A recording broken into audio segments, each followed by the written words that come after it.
What's going on, Drinking Buddies? Brand new episode coming right at you. But real quick, you know what time it is. Time for a word from our sponsors. Those fine folks that bring you our episodes, bring you me every fucking week. First and foremost, we are brought to you by the video versions of A Now We Drink. You want to see the madness in full HD? Go to www.anwd.net/videos. Check them out. I'm getting them out as fast as I humanly can. They're 99 cents an episode or $6 a month. You can stream everything. They're well worth the price of admission, Drinking Buddies. This week we are brought to you by our friends at Vinyl Me Please. Vinyl Me Please is the Record of the Month Club. The best damn Record of the Month Club. In fact, every month Vinyl Me Please features one album that is essential to the modern vinyl collection. Each record is pressed exclusively for Vinyl Me Please and has features you can't get anywhere else. Things like bonus tracks, inserts, color variants, and comes packaged with a 12x12 album-inspired art print and custom cocktail pairing recipe. Rad vinyl, rad art, new drinks, win, win, win. And Vinyl Me Please isn't like Record of the Month clubs of old. It's month to month, no strings attached, cancel anytime. So you want to check out Vinyl Me Please? Go to www.joinvmp.com/ANWD. Once again, that is www.joinvmp.com/ANWD. We are also brought to you this week by our friends at Loot Crate. Loot Crate is a monthly mystery crate that delivers the best in geek and gaming gear. From collectibles, apparel, tech gadgets, art, and other epic gear, it's like Comic-Con in a box with no long lines, no having to camp out at Hall H. For less than $20 a month, you get 6 to 8 items that include licensed gear, apparel, collectibles, and unique one-of-a-kind items and more. You have until the 19th at 9 p.m. Pacific to subscribe to receive that month's crate. When the cutoff happens, that's it. Party's over. Go home. So sign up today at www.trylootcrate.com/ANWD and enter the promo code BRIDGE10 to save 10% off a new subscription. And last but not least, we are brought to you by the OG sponsor, our homies at Laughable. Laughable is the #1 comedy podcast app on iOS, soon to be the #1 comedy podcast app on Google. So big changes are coming to Laughable. If you're not already a Laughable user and you're on iOS, they've implemented a new tier for $2 measly a month. $2, less than the cost of a cup of Starbucks coffee. You get unlimited access to Laughable, and they're going to be rolling out bonus features just for the paying tier. Google Play users, no changes coming yet. Go to Laughable, listen to their podcast about it, or check out their blog with all the details. But in the meantime, download Laughable and find funny. This week we have 2 returning guests. We have my homie, guest like number 2. Author Robert Dean is actually in-house in LA in studio. This was our second attempt at a podcast. We tried to do one both very sleep deprived, and it turned out horribly, so it's never being aired. And joining us also is a returning guest, Travis Keller from Buddyhead, American Primitive. You know the man. And we have a super fun episode that just goes all over the place, from music to Buddyhead to butt plugs to, oh my God, it's just all over the place. It is a can't miss episode. So sit back, relax, pop a cold one, and enjoy, Drinking Buddies.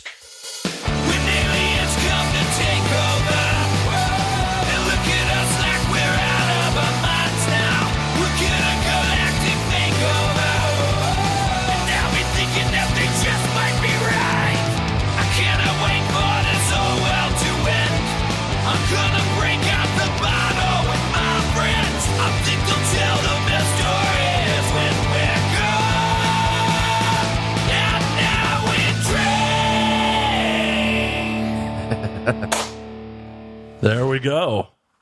What's going on? This is take 2 with Robert Dean, and Travis has joined us for the party. What's up? Thanks for having me. Yeah, dude, we did this. I got here on Sunday, and it was fucking awful. Like, the 2 of us were doing the podcast, and I left Texas I got up at 4:30 in the morning to catch a 7 a.m. 3-hour flight to LA. Drank the whole way. Then we had Roscoe's Chicken and Waffles, so like a heavy meal, and I was just out of my fucking mind tired. And then we kept drinking. Yeah, we had a couple of drinks and stuff like that. We did shots at Bukowski's grave. And Sounds like a full day. Yeah, I felt like shit. And then we sat down and we just had no life. We started talking about fucking malaria and what kills people more, malaria versus cancer. That's kind of the direction that our podcast was going in. And we both were like, we should never release this to anybody. So Except on Patreon. It'll be on the Patreon whenever I launch that. yeah. Would you like to hear the worst depressing fucking podcast in the history of podcasts? Hey, it's all uphill from there, you know? Exactly. Like, thank you, patrons. Thank you for spending extra money every month. Here, have a horrible podcast. Yeah, you can just use it and be like, if I actually sell the TV show, you can be like, here's from the trip that when he came to LA. You're selling the TV show. That's fine. Well, I mean, like I said, you can use that and be like, here's the infamous Lost Robert Dean episode. It's one of the least infamous lost episodes. Yeah, I didn't say anything fucking scandalous or anything. Didn't punch me in the head? No. Did you ever hear that story? No. Name Redacted came over here. I hooked him up with a dude whose dad is very famous. Yeah. And he made a movie that was really good. And I hooked these guys up. Anytime I cross paths with somebody, I'm like, yo, my dude's in LA. You should do the podcast. And how many fucking guests have I gotten you at this point? Enough that I should be giving you a producer credit. A lot. I fucking hooked you guys up. That's true. Yeah. And I just always do that, you know? And I hooked this dude up. And apparently he was a recovering alcoholic. And did not tell me that. Oh, nice. So you start coming over here and doing this. Next thing I know, fucking this guy who's halfway normal and wrote a good movie. So he goes fucking ham. And then you take the story over. So what happened was this fine gentleman, while we're setting up the show that Robert hooked us up, was like, I don't really drink. My friends say I get a little mean when I drink. I'm like, all right, that's fine, man. I've had plenty of sober guests on. What do you want to do? He's like, can you do Red Bull? I'm like, yeah, no problem. Red Bull's no problem. Buy some Red Bulls. I, of course, set booze up for myself. He walks in and he's like, you know, I am going to drink today. I'm like, cool, man. We start banging down shots of Elijah Craig before we get on air. And what should have been a red flag to me was he went to take a third one without me. Nice. In my mind, I just thought he didn't think I could keep up. Like, pour me one, motherfucker. So we bang that down. We bang down a couple more. We get on air. We polish off the bottle of Elijah Craig in the first hour. He is now at a point where he is opening beer bottles with his teeth. That's awesome. This story gets wild. Sounds like he's pretty fun when he's drunk. Sort of. He's telling some of the wildest stories that have ever been told on this podcast. I can't get into them because that might give away on who it is. Yeah. Like he's an LA dude. Like he grew up in the hills. Like he's from here. His dad's super famous. Yeah. We paused to take a break piss. And he's like, hey man, you're going to make me sound cool, right? Of course. Good, because otherwise I'll kill you. And I just completely dismissive of it, like, whatever you say, man. No, look at me, look at you. I could kick your ass. Whatever you say, man. Wow, I got like that, huh? And then he stands up and punches me in the head. Are you serious? Yeah. So I immediately establish wrist control. And 10 seconds later, why the fuck are you grabbing my wrists? Like, has no clue what's going on. Wow. Like, because you just punched me in the head. You gotta go. It's like, you're not invited back. And he's like, but we gotta finish the show. I'm like, no. We're done. You punched me in the head. You gotta go. Can I piss first? Sure. I didn't want him peeing in my fucking hallways. So he goes to the bathroom. I go get a gun. I just put it in my waistband just in case. Because I don't know this dude. He has just gotten violent with me in my own home. Yeah. And if it escalates, I was going to shoot him. I'm not fighting him. He would have probably kicked my ass. He is much bigger than me and knows what he's doing. I start ferrying him towards the door. And he's like, dude, we got to finish the show. Like, no, it's over. It's done. Get out. Okay. He gets up, kicks the door 3 times on the way out. And I think I'll never see him again. Call Robert. He punched your fridge. Oh, yeah, he did punch my fridge. Did he punch the bathroom too? Yeah, I found that out later. There's a dent in the bathroom where you punch the bathroom, and there's a dent in the fridge for where you punch the fridge. So I got hit in the head full tilt by someone who can dent a fridge. Hollywood. I call Robert just like, the fuck, man. What the absolute fuck? And I tell him like the whole story. He's like, what, were you just going to shoot him in the leg? And I had to explain to Robert, like, that's not how things work in real life. If I had to shoot him, I was going to shoot him center mass and try to make him dead. Because when it's your word versus the corpse's, it's a lot easier to just tell your side of the story. I mean, I don't want to ever have to shoot anybody. But if that had escalated... The fun part of this story is, do you know what happened after he left Oh, here? I do. I was getting to that. But there was a lot of what the fucking to him. Yeah, I guess it wasn't good.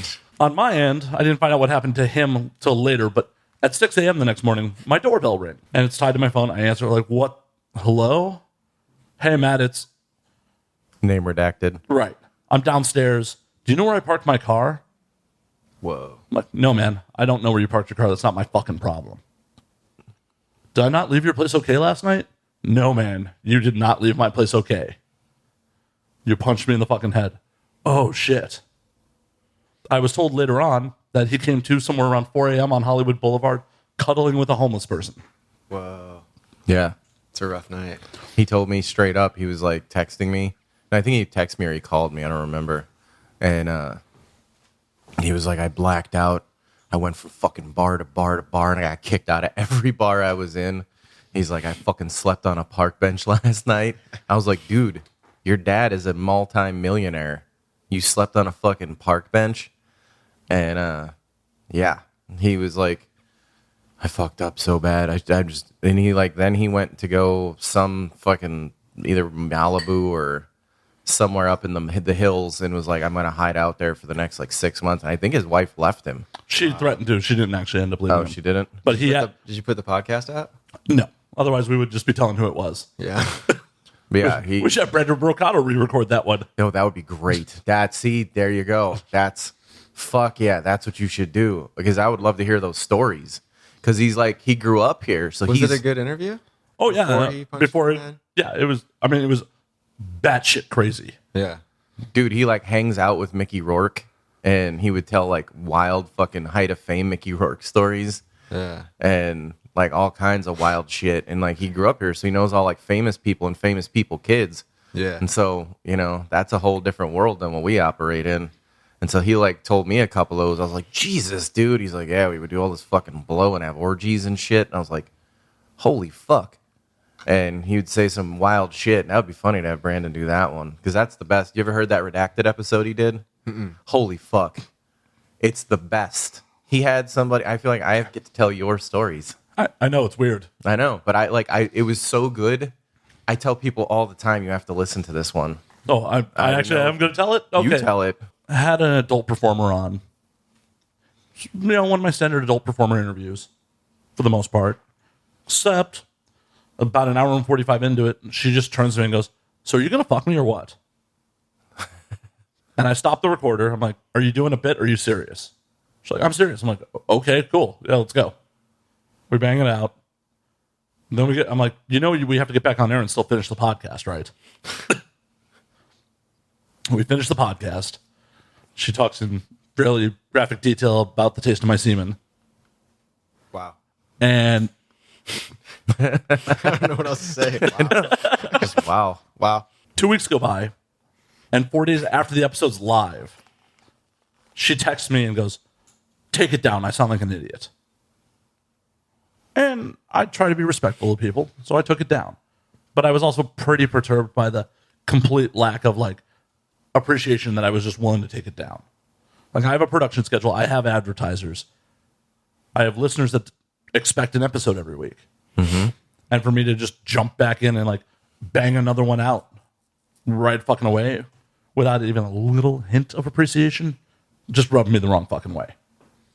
So I got the brilliant idea of transcribing the episode and having comedian Brandon Brocato re-record her parts. That's awesome. Brandon has a deeper voice than I do. Have you ever heard Brandon Brocato? I don't know who that is. Huh? He's fucking hilarious. Like, I've Comedian? heard him. Yeah. Yeah. He's, you know, he's done this show. Yeah. And he's easily like the funniest dude who's ever been on here. And he's got this like real scratchy fucking voice. Yeah. And he's like wild as fuck looking too. And he fucking did her parts. And it's like, and I sucked your dick. And it's like, and he's like, are you just gonna fuck me? It's hilarious hearing this dude do her bits. And she sounds like a fucking dummy. Did you put it back up? Oh, yeah. With Brandon re-recording it, we put it back up. It's episode 85, redacted. Nice. It's fucking hilarious because this dude is like, are we gonna go fuck? And he's like starts talking because the answers that he gives, she's a dummy. So that's what makes it even funnier is like her being serious. And then you hear him being like, no, but I would suck your dick. And it's like so jarring and weird. It's fucking hilarious. Especially because I just mixed it in with my original part. Oh, nice. He just read the lines and cut it in. Yep. That's rad. It's a good idea. It was fucking hilarious. I mean, making that, he was trashed by the end of it. Like, him recording that part, we probably drank as much as we normally do on this show. So by the end of it, he was just slurring and... Yeah, that's a good one. So now we're going down the Hall of Fame of, and now we drink It's episodes. a lot to live up to. Hey, you're both returning guests, so... Yeah, those are two good ones. You should definitely do a redacted again with name redacted. That would be a good one because, like I said, he tells like wild fucking less than zero style Hollywood stories. Did you record when he punched you in the head? No, sadly, that was off mic. Dang. And pre-cameras, because it would have been great if it was on a 4-camera shoot, get bop. Right. Yeah, like me trying to talk through it. See, I feel better now for the at-home listeners. I was having slight panic issues because I'm high-functioning anxiety.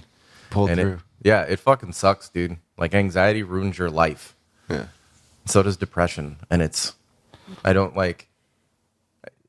I'm glad we're getting better, like, talking about it societally because, like, we have, people have mental health problems and it's kind of a huge thing with the world. And so, like, I believe in being open and transparent about it instead of being, like, a tough guy and, like, pushing it down. Yeah. At least let the people know around you what the fuck is going on. If I was just sitting here a shaking mess, you'd be like, holy shit, what the fuck is going on? Is he seizing?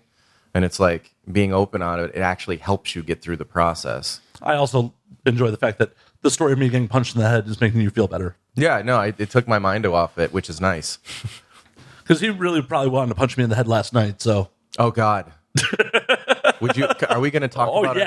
Oh, yeah. So last night, this is my first trip to LA. I've never been here before. I've been to San Francisco a lot. And it eluded me to get out here. And, one of my best friends is here, and I wanted to come out. And some stuff, like, professionally that we'll get into later. And home-wise, it was that right opportunity. My birthday was 2 weeks ago, and he's like, yo, I got a plane ticket. You're going to come out to LA. And I was like, great. So we've been hitting some sites, doing shit. And so we've been to like a couple of things. And last night was our like drinking night. It was the one night we actually went out. Did we go out? Yes, we went out. We went to Frolic Room, which I loved that fucking bar. That was cool. Where did we go? We went to the Frolic Room, Lost Property, which was a nice whiskey bar. The fucking bartender was a saint. He was a really nice guy. Excuse me. He was great. For like a high price whiskey closet, I guess you'd call it. He was fucking dope. And we did that. There's that It thing across the street. And I was like, fuck. And he's like, the security guard's like, if you want to get in, dude, just go buy a fucking IMAX ticket and I'll get you in. And I was like, that's it? And he goes, yeah, all these people are standing in line. If they just went and bought a fucking IMAX ticket, they could go right in. I'm like, shit, I'm going to go buy What was it, like the It premiere? Dude, there's a whole fucking carnival at like downtown or whatever. Hollywood and Vine. Oh, really? There's a literal fucking carnival with huge Pennywise heads and shit. Really? Yeah, I want to try to get in there today. And so we did that, and then we went over to Elbow Room, which was okay. It was good, like decent, shitty bar pizza. It was $10, which in this town is a fucking incredible. Yeah, $10 for a 20-inch pie. It's not shitty pizza. No, it was just food, It wasn't great pizza. It wasn't bad pizza. It's just food. Yeah. And we went there, turned it up, and then we went to the Monty, which was nice. I really liked that. The bartender was a doll. Gold Country Night, and my hillbilly ass was up in that fucking booty like you don't even know. I was fucking like playing. I was like, you got George Strait Amarillo by morning? He's like, fuck yeah, I do, brother. And like that, the DJ sat next to me and was like, let's talk about country music. I was like, I'm here for this all fucking day, guy. That's cool. I got Hank Williams tattooed on my wrist. And he gave me a good layup. He's like, when this comes on, go dance with the bartender. Yeah. And guess what? Like, I straight up, like, gave her a quick twirl, and I just turned her right over to Matt. I was like, you dance with her this fucking song. And what worked out? She was like, no one ever dances with me. I live in Texas, dude. It's a good wingman. Yeah. I live in Texas. I know how all that shit works. And I'm a weird wingman. Like, all night, I was just like, if you want to fuck her, fuck her. I'm like, no, I'm an emotional wreck. I would never do that. And, but he's just like, yeah, who doesn't do that? We went to Jumbo's, which was interesting. Jumbo, Yeah. I guess everyone's like, you got to go to Jumbo's. Yeah. And it was interesting. I had more fun talking to Nadia, who used to play bass in Coal Chamber. It's a landmark. Yeah, it was just, I didn't even pay attention to the strippers. Courtney Love stripped there. Oh, is that where she did? Yeah. Okay. I didn't know that's where she stripped. I didn't really pay attention to the girls. I was too busy talking about like wanting to hear rock and roll stories. Yeah. I don't remember. Walking into Jumbo's is the last thing I really remember. And we went to some other place and it sucked. It was really loud. And we walked home. So the fun part is we walk home. This motherfucker is so drunk. Like, had I had some drinks? Yes, but I was totally functional. Like, could I have passed a sobriety test? I might. I'm a pretty good drunk driver. I've just learned how to be a good one over the years. I could have probably fucking, figured it out. Walking home, no. The human pinball over here. I'm trying to hold him up as he's walking, but he's not exactly a fucking small guy. Yeah. And he's fucking trying to armbar me and like choke me out. I was like, stop trying to put me in the fucking clinch, dude. I didn't even know what a fucking clinch was till I was watching him play UFC fighting games all day. What is the clinch? Oh, did I try to get you like in a plum? Like, Dude, you kept fucking doing every like arm thing over the head to me. And I was like, yo, I'm literally keeping you standing. Would he have made it home without you? Fuck no. Fuck yeah, I no. would have. Blackout Matt knows what he's doing. He would have crawled home. You would have made it home? Not in the best shape, but I would have made it. So fucking we get down the street and like he's like giving me a speech on how the night's going, and then he fucking falls into a wooden planter, like falls into it, knocking it over. I was like, yo. Then we like walk past two cops just walking down the street, Yeah. and they're in their like orange vests and stuff, and then he fucking just throws the traffic cone. And I was like, yo, dude, what are you doing? And white privilege they didn't give a fuck. They were like, deal with that yourself, my guy. And was fucking walking him down the street, getting arm choked. I was like, stop fucking choking me. I'm trying to hold you up. And we get back here, and he fucking ding, ding, ding, ding, ding, all the way into the walls trying to get over here. He throws his hat and his glasses and all of his shit on the counter. I've like steered him around from hitting the fucking alcohol cart. That's very important of you. Yeah, because there's fucking glass and alcohol. It would have been a nightmare. Well, that's the most valuable thing in the apartment. Yeah. Well, you do have some interesting porn books. Then we like get into the hallway there. He starts stripping fucking clothes. He goes into his bed. He's like, it's so fucking hot in here. He goes there and then he makes it to the bathroom, barfs like a fucking madman in the bathroom. Like, I didn't know if like the human could hold that much. Like, I've thrown up, man. I'm a piece of shit who has gone out hard a lot. I used to live in New Orleans. He just like a lot. And then I'm like, okay. Sometimes you got to do it, Yeah, dude. You got to do it. You got to do it. Then I fucking... Well, I'm a professional. It was all in the toilet. Yeah, he got it all in the toilet. That's all that matters. This morning, Exactly. I hit that blue shit, and I was like, yo, we can't be having people come over here, and it looks like fucking Someone Freddy died. Krueger's fucking neck up in here. Yeah. And he takes his clothes off, and he's like, it's so fucking hot. And he started laying in the hallway. And I was like, yo, I kicked the air down to like 52. I slept in a hoodie last night because it was so fucking cold. You know when you're drunk and it's all hot? Yeah. Then he made it to the bathroom, and I was like, I can't just leave him like this. So I got him his blanket and his pillow and set him up on the floor, and I took all of his shit and put it in a pile because the next day you're like, where's my life? And then you do that thing where you look at your phone and see who you've texted or Instagram messaged, and you're like, Nobody. I texted nobody. that's cool. Nice. Like, the only person I texted was the bartender at Monty, but that before midnight. Yeah. So and it was a coherent, like, hey, thanks for taking care of my guy. Podcast tomorrow. That's it. It wasn't like, I want to see your tits. Could have been a lot worse. Oh, I've definitely sent a lot worse. Yeah, it was I've pretty... definitely sent some play-by-play tweets of me being drunk before. Yeah, it was we made it through, but he like eventually made it in his room, and I look in because his alarm was going off in his pants, and I turned it off and stuck his thing in there, and I looked in because I got up early to work, and I'm like, okay, I see him moving. So he's alive in there, and it was just this dark cave of you just hear.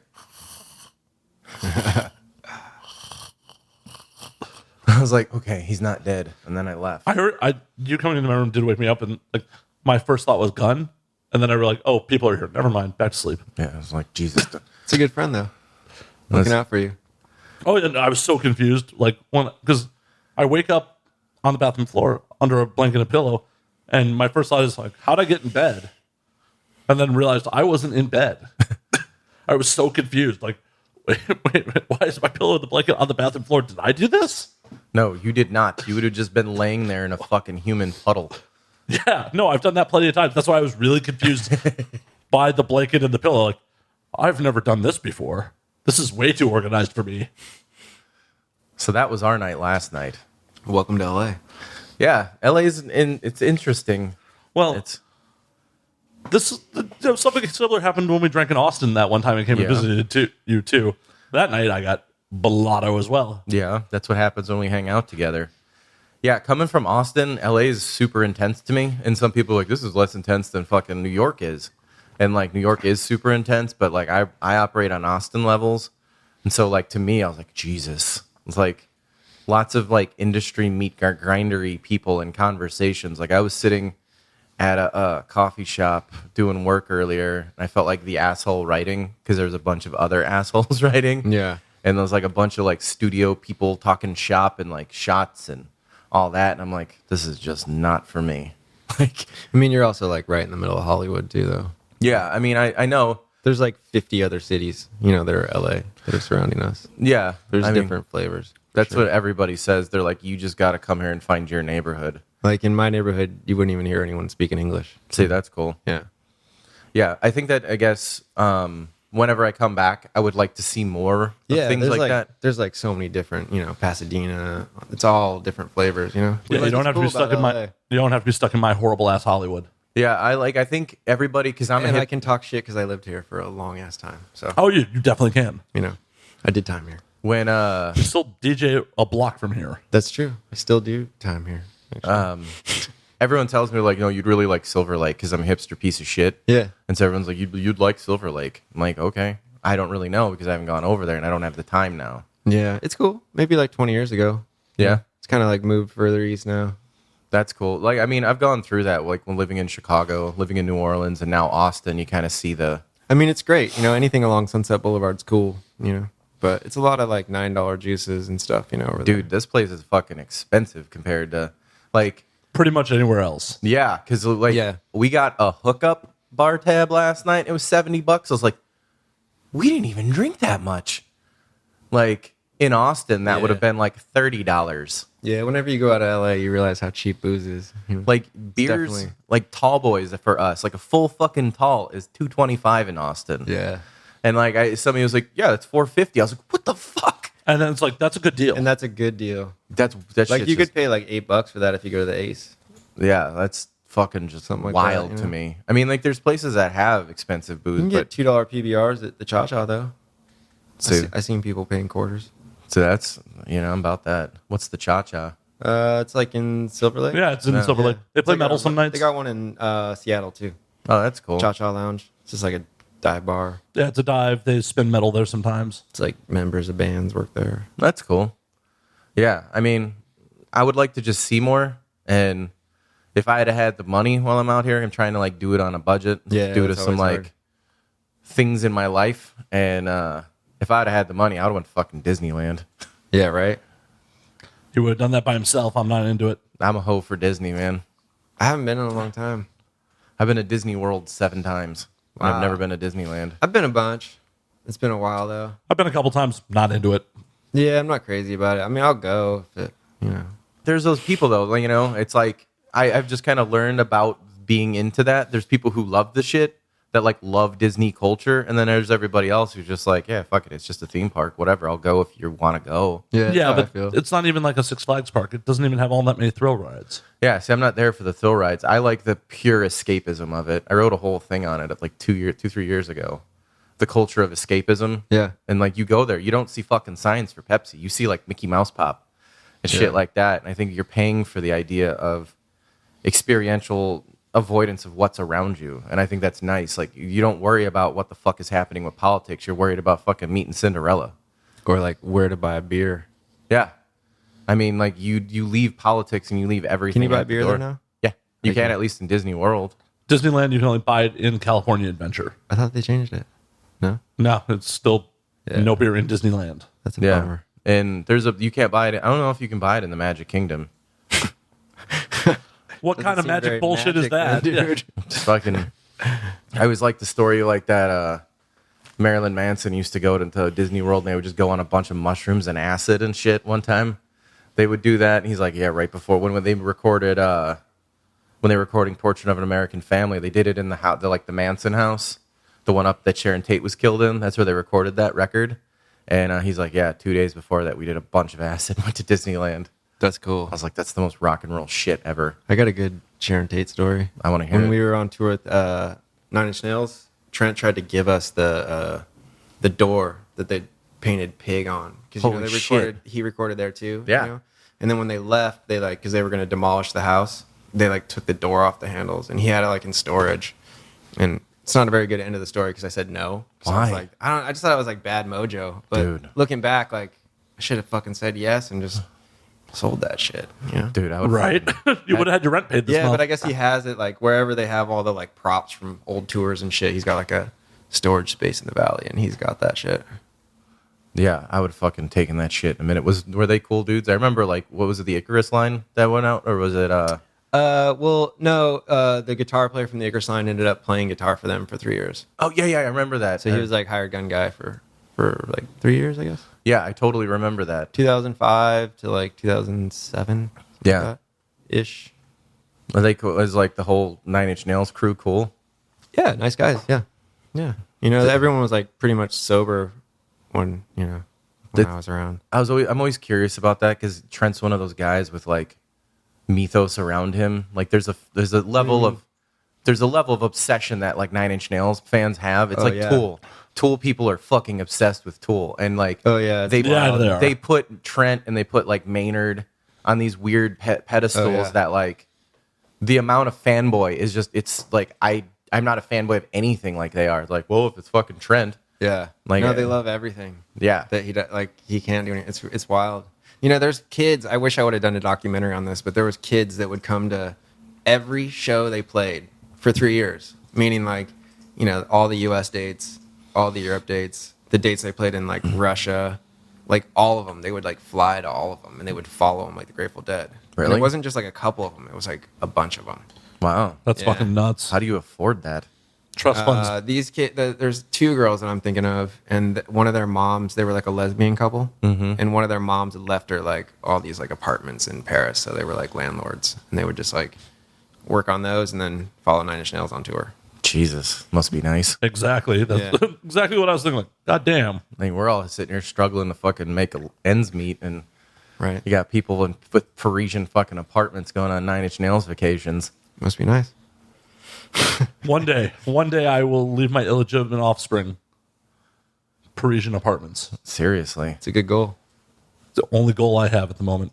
Yeah, I think about that because when I lived in New Orleans, people were really, because I used to live right near where Nothing was based. Oh, yeah. It was right on Magazine Street, and everyone was like, "Dude, that's where Nothing was." And a friend of mine's actually got the leather couch that used to be in there. Oh wow. And the best 9 Inch Nails shit was recorded in New Orleans, because that's he did the Downward Spiral there. He did fucking Broken there. He did all the darkest shit came from. I think he even did the Fragile there, and all the darkest shit was recorded there. And I mean, that city will easily imprint itself on you in that kind of way. Yeah, I like New Orleans. It's cool. I want to go back soon.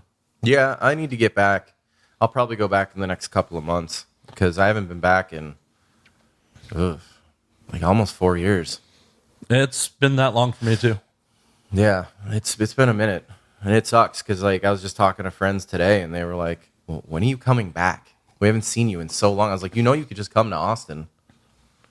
That's what he tells me all the time too. You can just come to Austin. Well, I can just pick my shit up and go to Austin. you made it happen pretty easily for me to go come here. Yeah, that doesn't involve me not working. Sure. That's kind of their thing is they're bartenders, and they're like, look, when I don't work, I don't get paid. Yeah. You have like, and I work, like you can work from wherever, and I've been working the whole time I'm here. Yep. When I'm not arm barring him, he's working. Yeah. Arm barring me walking down the fucking street. Could have been a lot worse. Yeah. Because your fucking big ass was like choking me out, and I was like, stop. I'm trying to fucking just help you. Sounds like most of my relationships. I mean, Usually it's more figuratively than literally. I'm sure. A good way to describe everyone's miserable fucking lives. Speaking of which, Travis, how's the love life? Solid, I guess. I got a girlfriend in 3 years, 3-ish years. Nice, Like that, yeah. nice.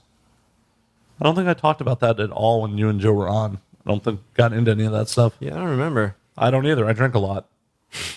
It's not like I go back and listen to past episodes like, what did we talk about last time? Can we refresh what we talked about? Yeah, where did we leave off? Oh, fuck. I don't know. I was just trying to be funny. I know. I was running with the bit. Yeah, that was a good. I remember that. I listened to that episode. That was a good one. I was hoping you guys were going to talk about Buddyhead. Do you still like talking about all that, or? Yeah, I'll talk about it.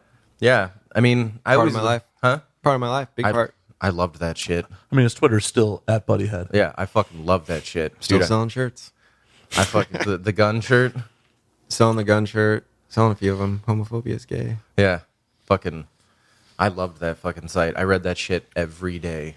I still say, fucking huffing dongs. I still say that shit. And I'll be like, yeah, I'm out there huffing dongs, and people think like, what?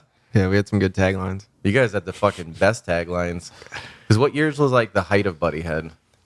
Started in 1998 and kind of got popping like 2000, 2001, and then like 2003, 4. And then 2005, I went on tour with Nine Inch Nails and didn't update it I did it once a year for 3 years. Yeah. And that's like when, like the dudes in Pitchfork bought houses and shit.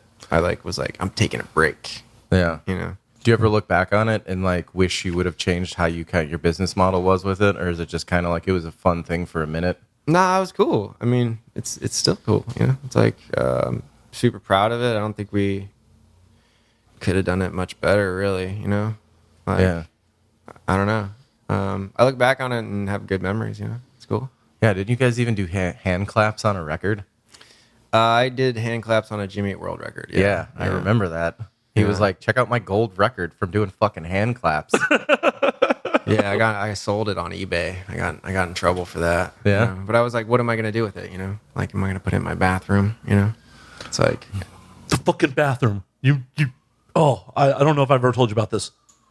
Fucking people in this town have shrines to themselves in their fucking bathrooms. Yeah, I've heard that. Everywhere. have what? Shrines to themselves in their bathrooms. Like the gold record. Shrines. Oh, okay, sorry. You know about that too. Like, just Yeah.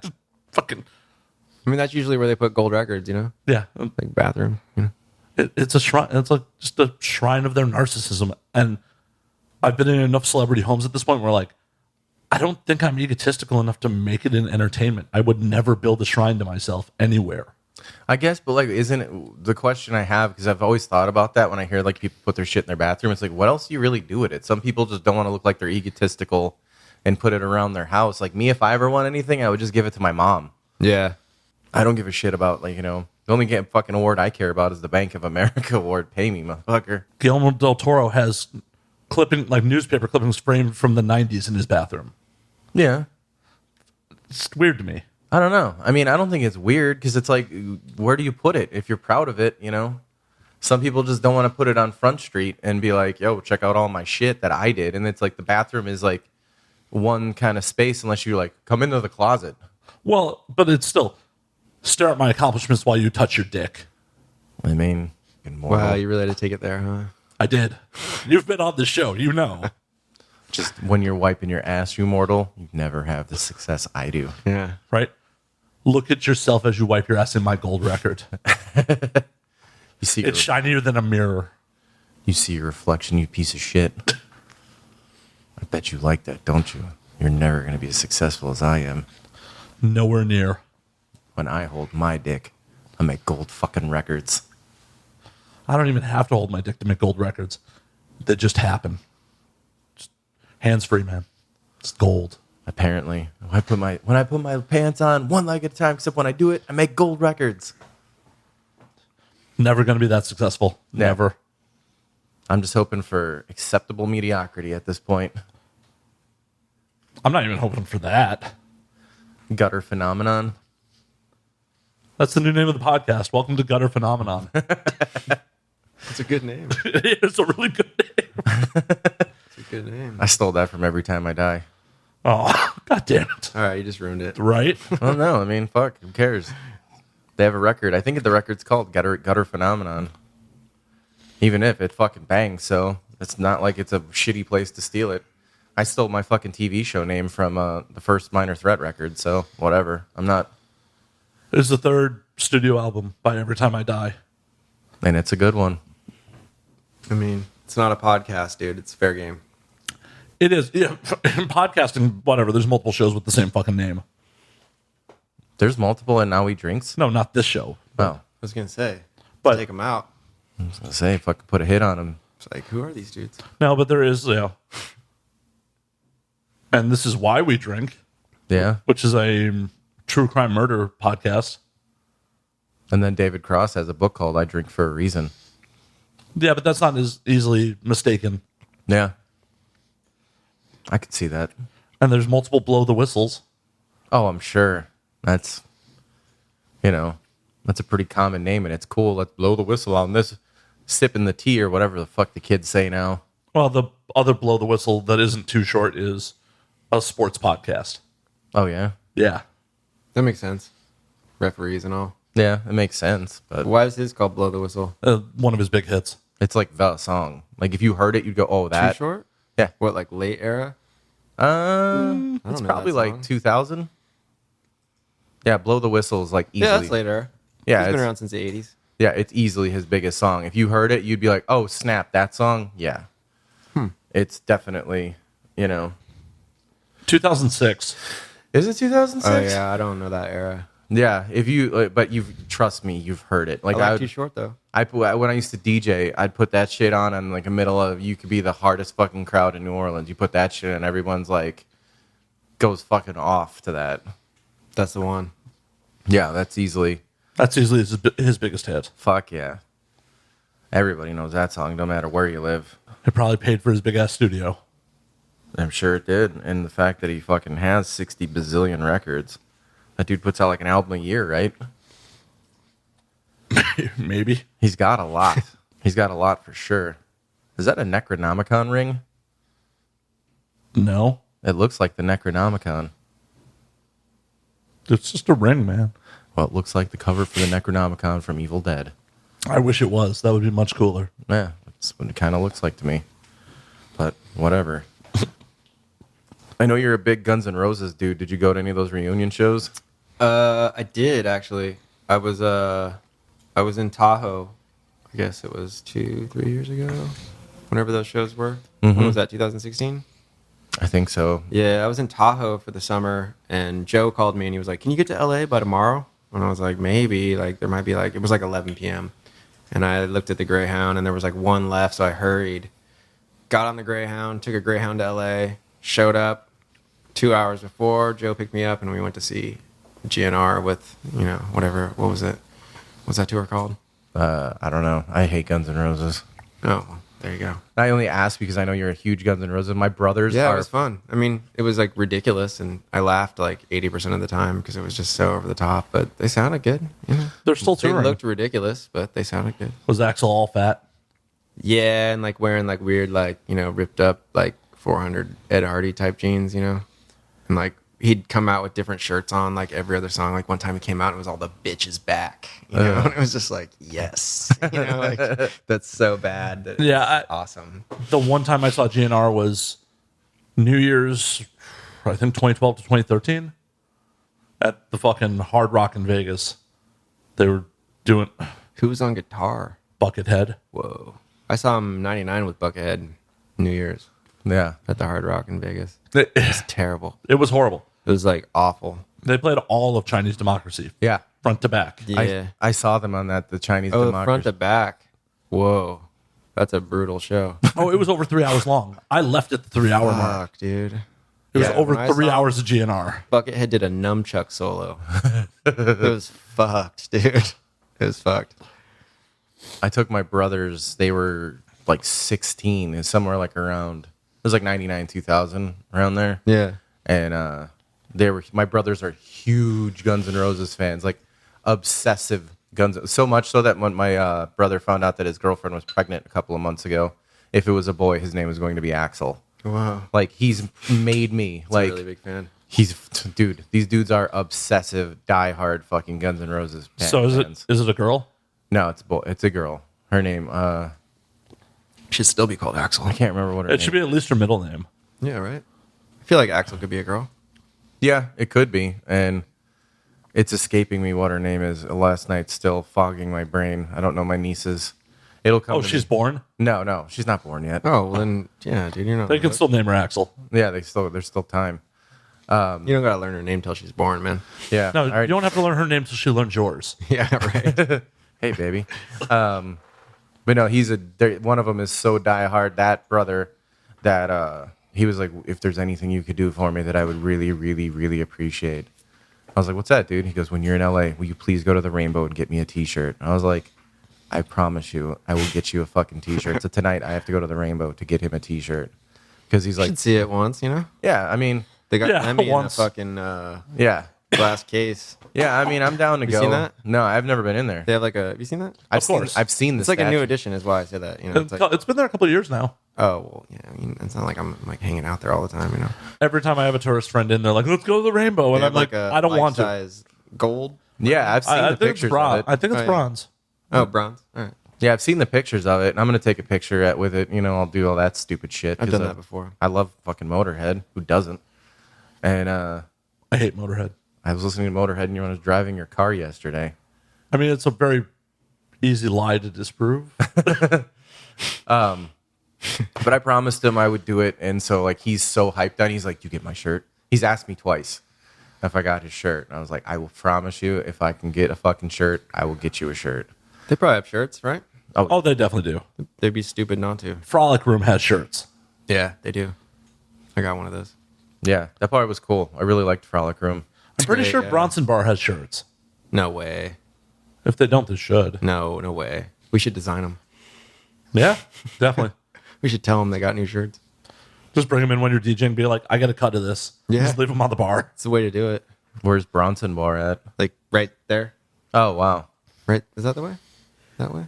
Yeah, Yeah, you're that pointing in the correct direction. Yeah. you DJ like- there at night?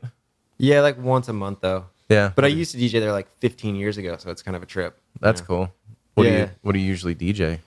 For a while, we did all DJ Screw. Are you familiar, Dude, It's I live in Texas. Oh, okay, yeah, there you go. And so we did that, but that lasted about, I don't know. I guess they let us do it like 3 or 4 times, and then the last time we did it, like no one showed up, like no one, not even like people from the bar. You know, like me and the bartenders all night, and they were like, "Can you just play something on regular speed, man?" So now I just kind of play whatever. They didn't fire me though. Yeah, Yeah. Kind of plays whatever. Sometimes he dicks with the speed of the song. Yeah, I mean, I'm allowed to play certain things on the wrong speed, you know, but just not like 6-hour blocks, you know. I don't like chopped and screwed shit. I love hip hop music. Yeah, it's great. But I love it. I do not. There's some things I do like. Like I like Mike Jones, and I like all the I love Southern hip hop. It's my Yeah. favorite.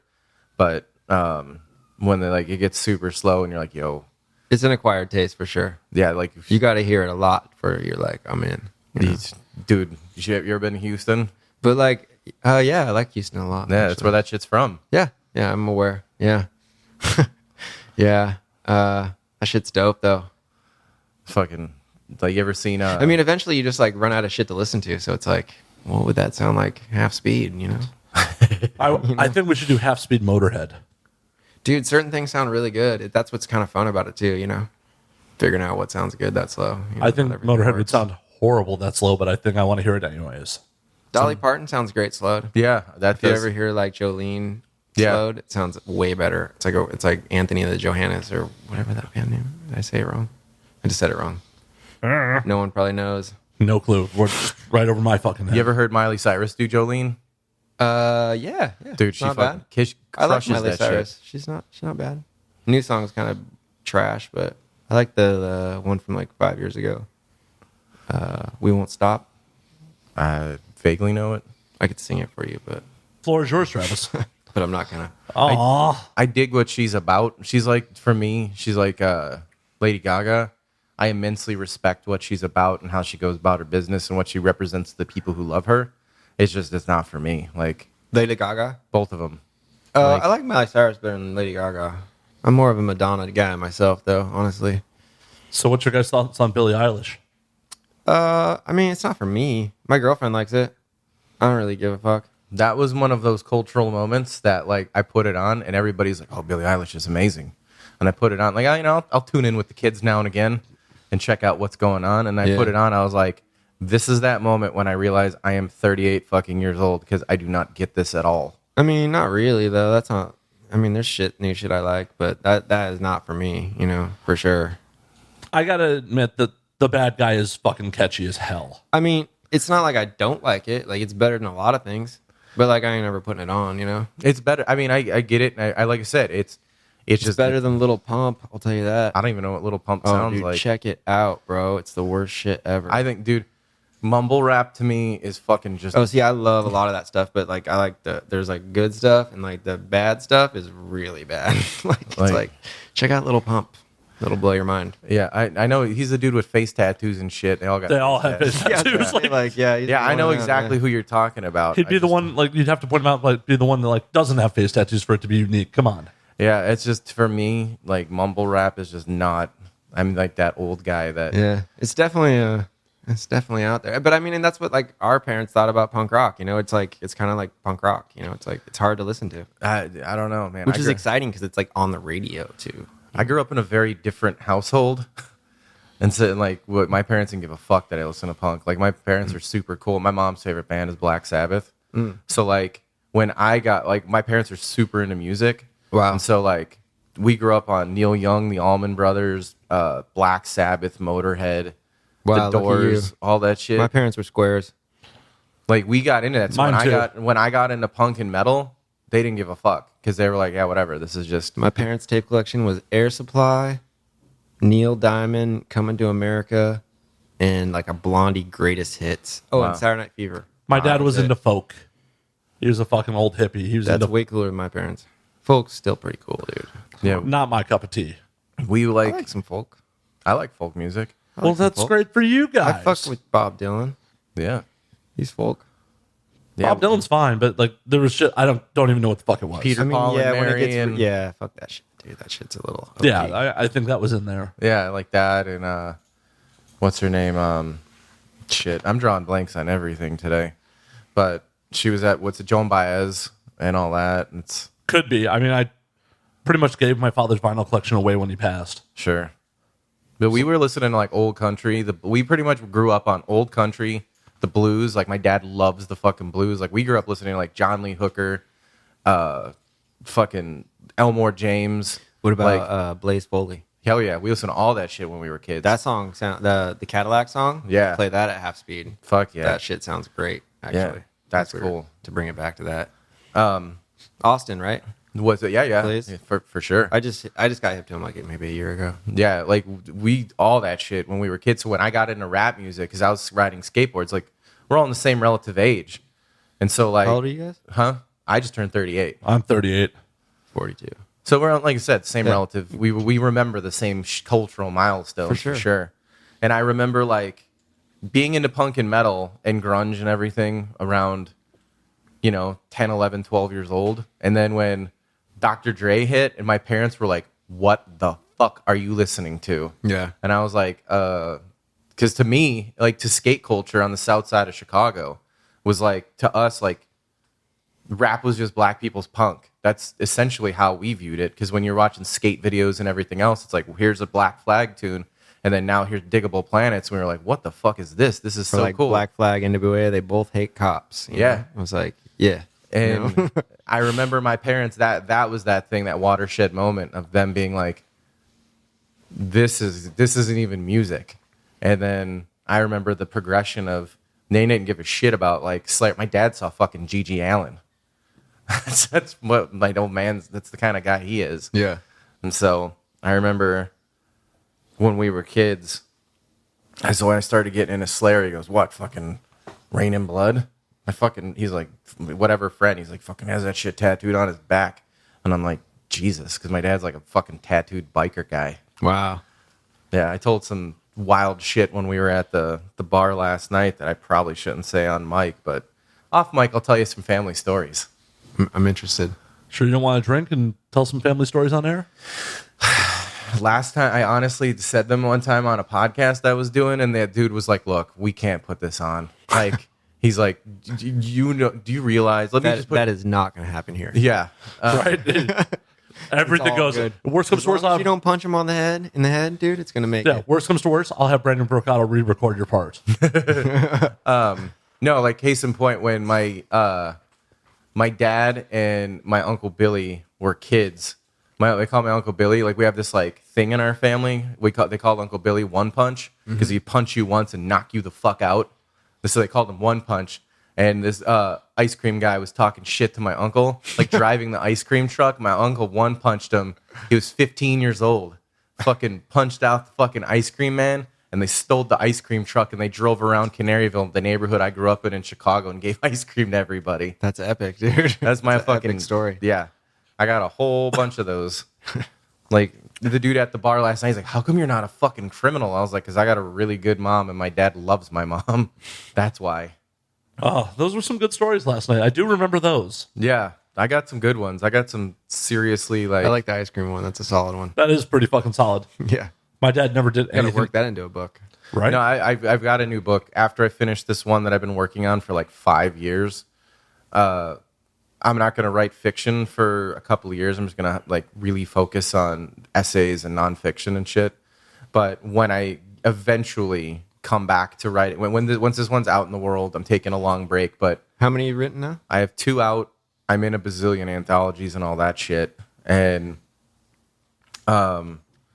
this one is called A Hard Roll. Once A Hard Roll has found a publisher and all that, I have my next book. It's going to be called Shitbird, and it's going to be all about the neighbor. Because I grew up in like a South Side Irish Catholic fucking working class criminal neighborhood. Like when you see that shit in those like Boston movies where like the new guy comes in and they're like, "Who's your fucking cousin?" That's the shit I grew up in. Wow. And so like if you walked into the neighborhood, they'd be like, "Who's this fucking guy?"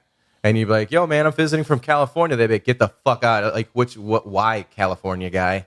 Like, if you weren't fucking from the neighborhood, like, if you weren't there with a friend or if you were a different colored skin, you would get the fucking shit beat out of you if you walked into the fucking place. I mean, Canaryville's still like that to a degree. That's what I'm saying, is like, it's still like that. But like, if we went, like, if I go to the bar and people don't know who I am, which is fine.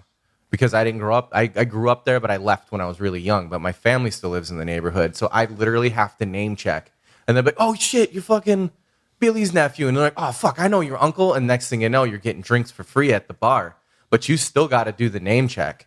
Yeah. Because if I'm just sitting there drinking, within 5 minutes, somebody from the hood's going to be like, "What are you doing in town?" And I'll be like, "Because I'm just here. I'm going to catch a fucking Sox game." And they're like, "That's cool. Where do you work?" And they like will get it out of you eventually. And you're like, "I'm from here." And then I was like, "I grew up at 43rd and Normal." They're like, "Oh, fuck, are you Gene's fucking grandson?" And I'm like, "Yeah." And they're like, "Oh, shit." And then next, it's fine. But it's mafia code still. Chicago, though, right? Yeah.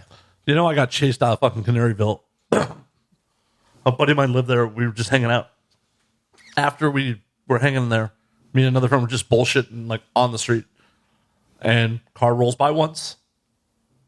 Don't think anything of it. Car rolls by again. I was like, that's odd. Car rolls by a third time, and like both me and my buddy like, you know, that kind of smells like gunpowder. Like smells like discharged firearms. Like, we should leave. I believe that. And they fucking followed us all the way to 94. Yeah. I believe that they fucking checked you guys out 100%. Like I said, everybody, no one moves out of the houses. Just new fucking grandkids or nephews buy them off the old people who are dying.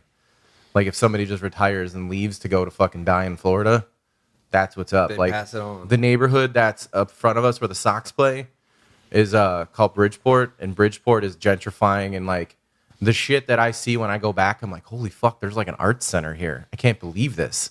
There's like restaurants. And then you roll back into my neighborhood and everyone's like, we go to the same fucking grocery store. Don't you even think about fucking supporting some other shit like at the neighborhood grocery store? It's like, it's totally like that. Is Back to the Yard still like that too? Yeah, all that shit is, man. Like, Yeah.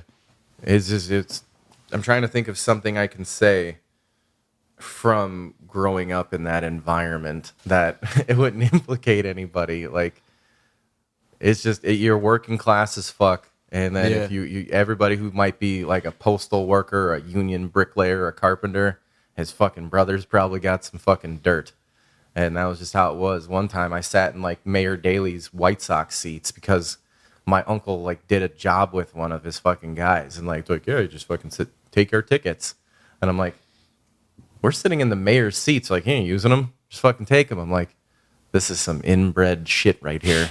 Well, it's also where like the head of the Chicago Democratic Party is down there too. Yeah.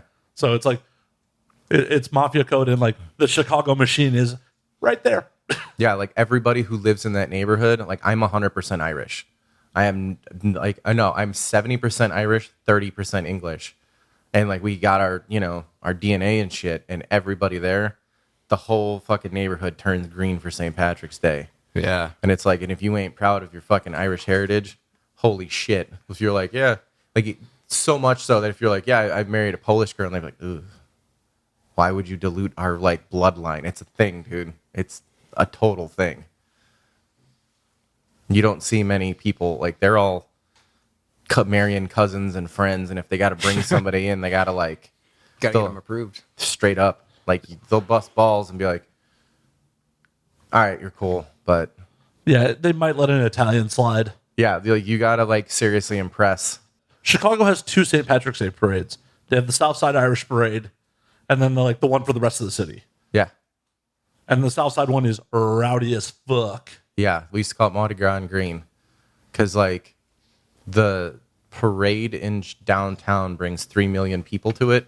The Southside parade, where like all the Irish people in the town live, is like 1.5 million, and everybody's like, they had to stop hosting it because people were just either throwing massive parties along the route, or like people were pissing and vomiting and all over the alleys and shit, because the day after you would just see like liquor bottles everywhere. They had to shut it down. Sounds legit. It was fucking wild. You just roll in, like you just would walk into people's parties, and like there'd be like Irish bands playing. No wonder you moved to New Orleans, Oh, you were groomed for it. Oh, dude, like my parents get down.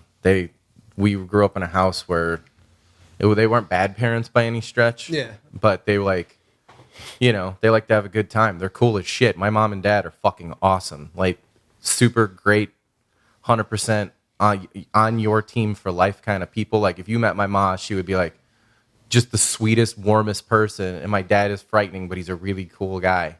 And they would be so like enamored with like this and hanging out and all that shit. And then it's like, if you need something, you come to me. But when it comes time to get down, then my dad's like, yo, who's got the joints and shit? Like That's cool. He fucking grows weed. And him and his friend Milan fucking sell moonshine. That's serious. Yeah, they have a still in this dude's basement and everything. Oh, it's going to blow up like a meth lab one day. Hey, can I take a break real quick?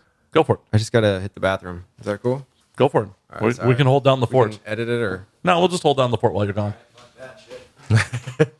Like, I don't need to fucking extra post-production work. Yeah. There's fucking 4 cameras. I'll just use other angles. Which one's the bathroom? First door on the left. Oh, gotcha. Yeah, we're learning a whole lot about being Irish in the Chicago area. We are. It's pretty impressive. I'm just a north side piece of shit. It's weird. Like, up until I lived in Wicker Park, the north side, I've never been to like a lot of it.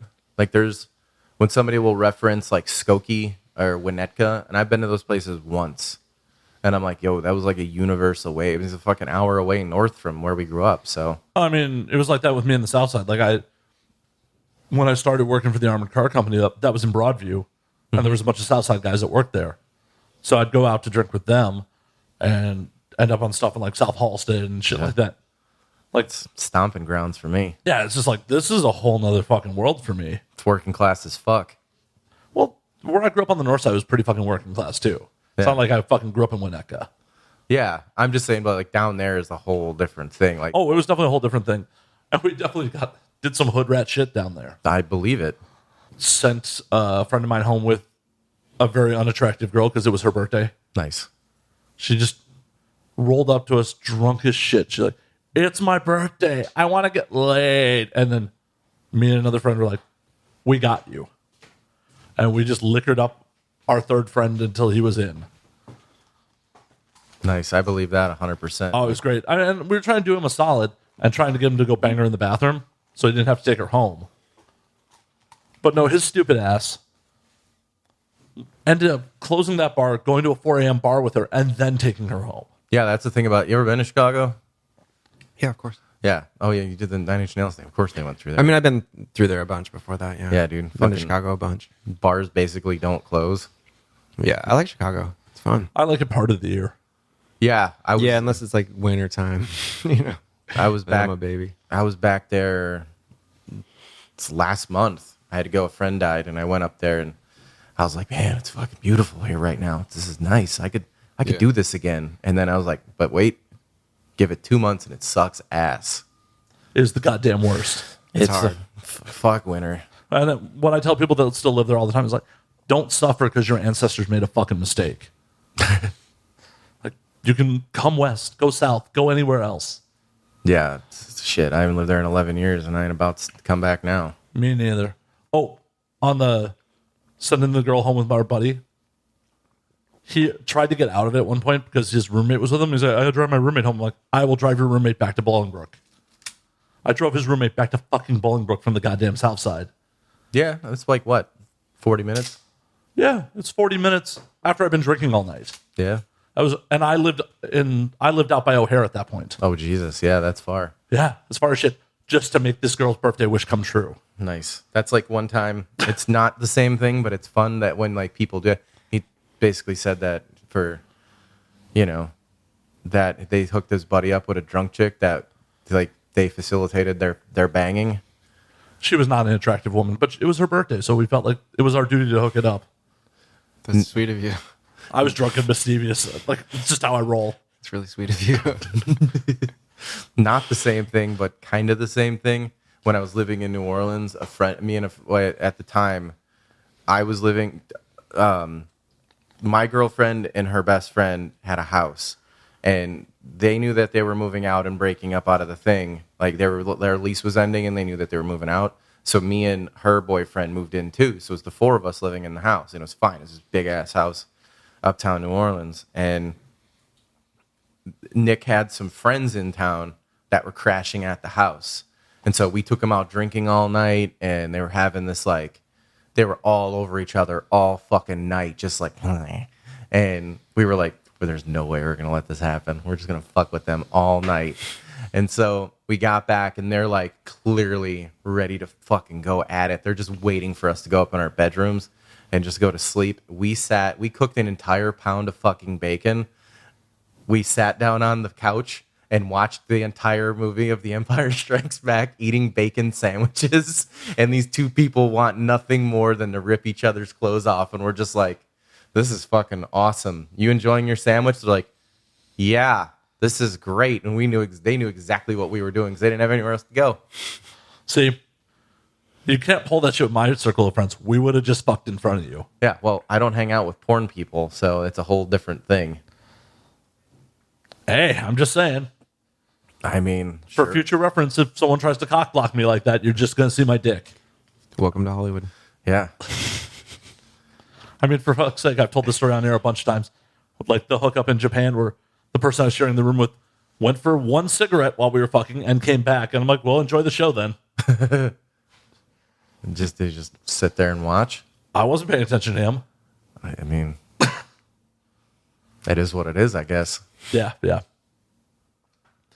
Which is great because it was great how he retold it. He retold that his side of the story at my father's wake. Nice.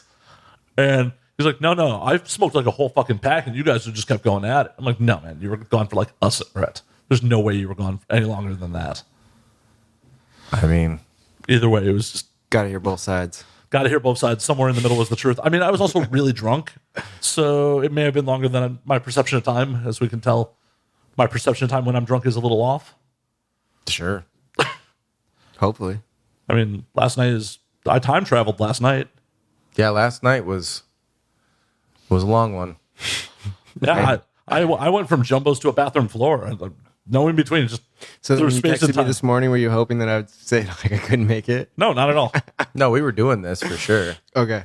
Oh yeah, no. Happy to have you on. All right. I wouldn't have texted you if I didn't want you to come on. Oh, I was, this is like how bad were you hurting? You know? Actually, not that bad. I ended up having Tommy's across the way because I was hungry.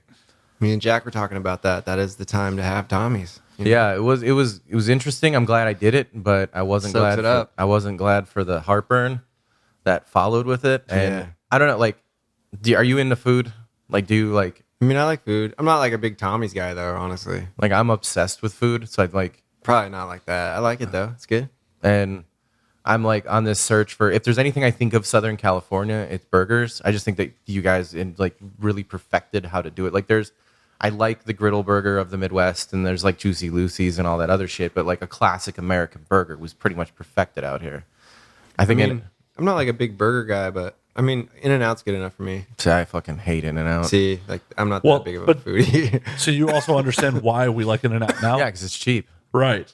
You understand after being here for a couple days, like, oh shit, things are prohibitively expensive. Fuck yeah. Like, I mean, it's pretty solid, you know. No, In-N-Out's enough. dirt cheap. Dirt fucking cheap, especially for local prices. What's that? In-N-Out. Oh yeah, yeah, it's cheaper I mean- than most things, I guess. Yeah, it's like I mean, four- especially considering like the Monty burger, which is like the new like vegan burger in Silver Lake. It's $14. right. You can get a double for $4. Yeah, so that's like the same burger there. Yeah.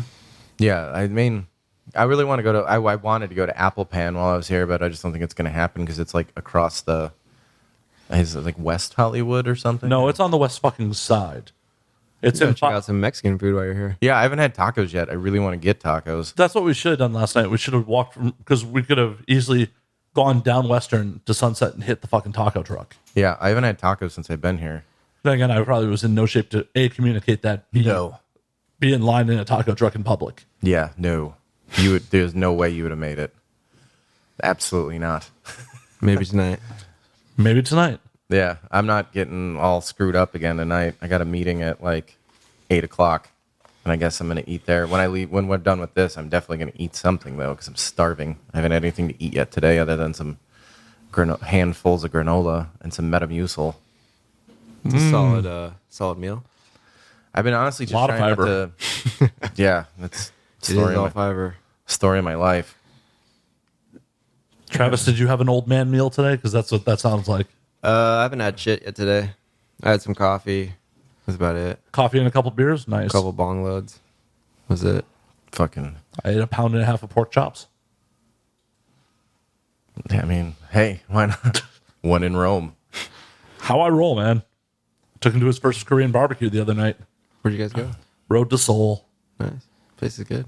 Dude, that shit was awesome. Yeah. Because we have it in Austin, but it's just like a lot more expensive. And like up by where I live in Northwest Austin, we're starting, everything is like Korean food, Japanese, sushi, noodles, ramen. That's everything that's opening by me. So it's fucking fantastic. And you can get a lot of really affordable, but in terms of like actual Korean barbecue. Yeah. Korean fried chicken's a big thing too now there. But the actual like do it at the table, it's like almost $35 a person to do it. That's kind of like what it is here. Like you can get it for 21, but Yeah. it's about, you know. Yeah, that's what we did to Road you to could Seoul. spend more than that though here too. Definitely. You know, like way more. Yeah, where we went was great, and that's probably the most That vegetables. place is legit though. I got turned on to it by a Korean girl, so There you go. Yeah, I liked that. I'm trying to think of what else did I had. I had Tommy's, which we've She hit Sonora Town downtown. They got good tacos. yeah. Yeah, it's a good Mexican place. I mean, I was just gonna take him to one of the Leo's trucks. I don't know those. Oh, with the amazing Al Pastor spit. Huh? Sounds good. I mean, there's Sunset Western. There's one at La Brea in Venice. There's a handful of them. Yeah, we're going to Italy later. Nice. Italy's fucking huge. Is it? It's in the fancy mall. Yeah, I don't know. I have a meeting there later. Doing Hollywood stuff. It's big. Oh, Century City Mall, like when you go there during the day, because all the agencies are actually right there. Yeah. Like CAA and like William Morris, like their offices are all like a block off there. So you just walk through like the food court or the eating terrace, as they call it, Oh boy. and you'll just see dudes in suits like taking meetings Yeah. I don't know. all fucking day. I bet. So I'm not wearing a suit. I'm wearing this. Well, it's probably like part of your thing, though, right? Yeah, They don't I expect mean- you to show up in a suit, Yeah. No. right? Unless they expect you to show up in a suit. Nah. You're good. A suit. No, but you should show some skin. You know, show them what's available. Yeah. Just show 'em. Show them a little leg. Are you not impressed? No, I have a TV show that I'm pitching, and so I talked to somebody earlier, and I have to do it again tonight. So hopefully that happens. Because Good luck. thanks, dude. It's been my life for the like pretty much all through the spring up until now is like getting the show to this point, and we get the sizzle reel back Friday, Nice. and so That's exciting. yeah, I've been really, really lucky with it. It's like everybody that I've kind of met and it told the like what it's about. Everyone like I've been accruing people that want to get involved, I should say, and it's a blessing that I'm in the position that I'm in the sense that nothing has been like we don't have any money or anything like that, but it's just people are interested and want to be involved, which is cool. Yeah. Versus everyone being like, fuck you, this is just bullshit. Like I was on the phone with a dude from Bravo a couple of hours ago and I was like, when it's done, I want to see this. And I was like, okay. That's cool. What are you working on right now, Travis? Paying my rent, really. It's like the Well, I mean, that's all of us. yeah, it's like the main thing right now. Next week, I'm working on a new zine. We're prepping for a short film that we're gonna shoot as American Primitive. Me, Joe, and Jacob.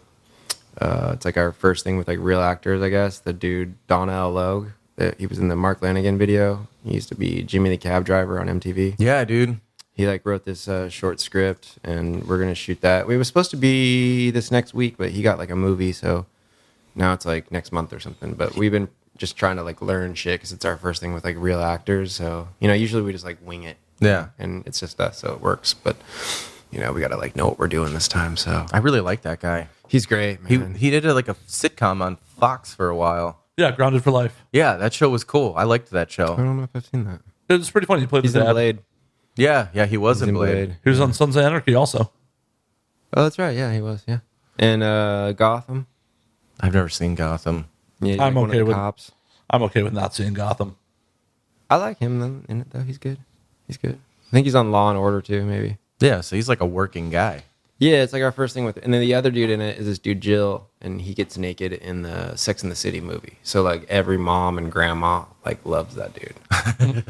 But he's the other guy, yeah. So that's what we're working on. We're about to shoot a video with Joe, and he did a song with Rafa from Prayers. So we're gonna do like a little action movie music video kind of thing, That's cool. guns and stuff, which should be fun.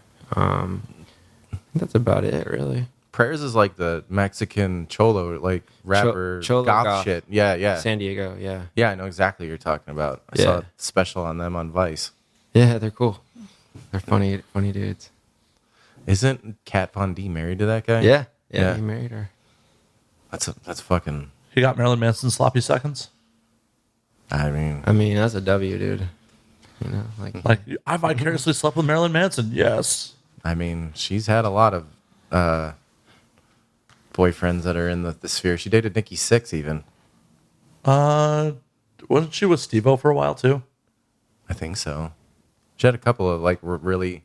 I'm not surprised by the move to marry that. She just like got a type and Yeah. No, that's cool, man. yeah, Hey, whatever. Good for her. I only know her from what the television tells me. So Don't know her. Never met her. Never met her. Isn't she vegan? probably isn't everybody becoming a vegan besides you? I was about to say, like, I'm definitely not becoming a vegan. Yeah, I've watched you fucking inhale meat this entire time I've been here. Like, all I want right now is a salad. And this dude, like, we went to the Korean barbecue, and I'm eating, like, rice and lettuce and salad and beans and shit. And, like, this dude is just meat. It was meat and kimchi. That was it. That's how I roll. Whatever works, Yeah, and then kills a pound and a half of pork chops today. I had to cook them or they're going to go bad. Or you could have just frozen.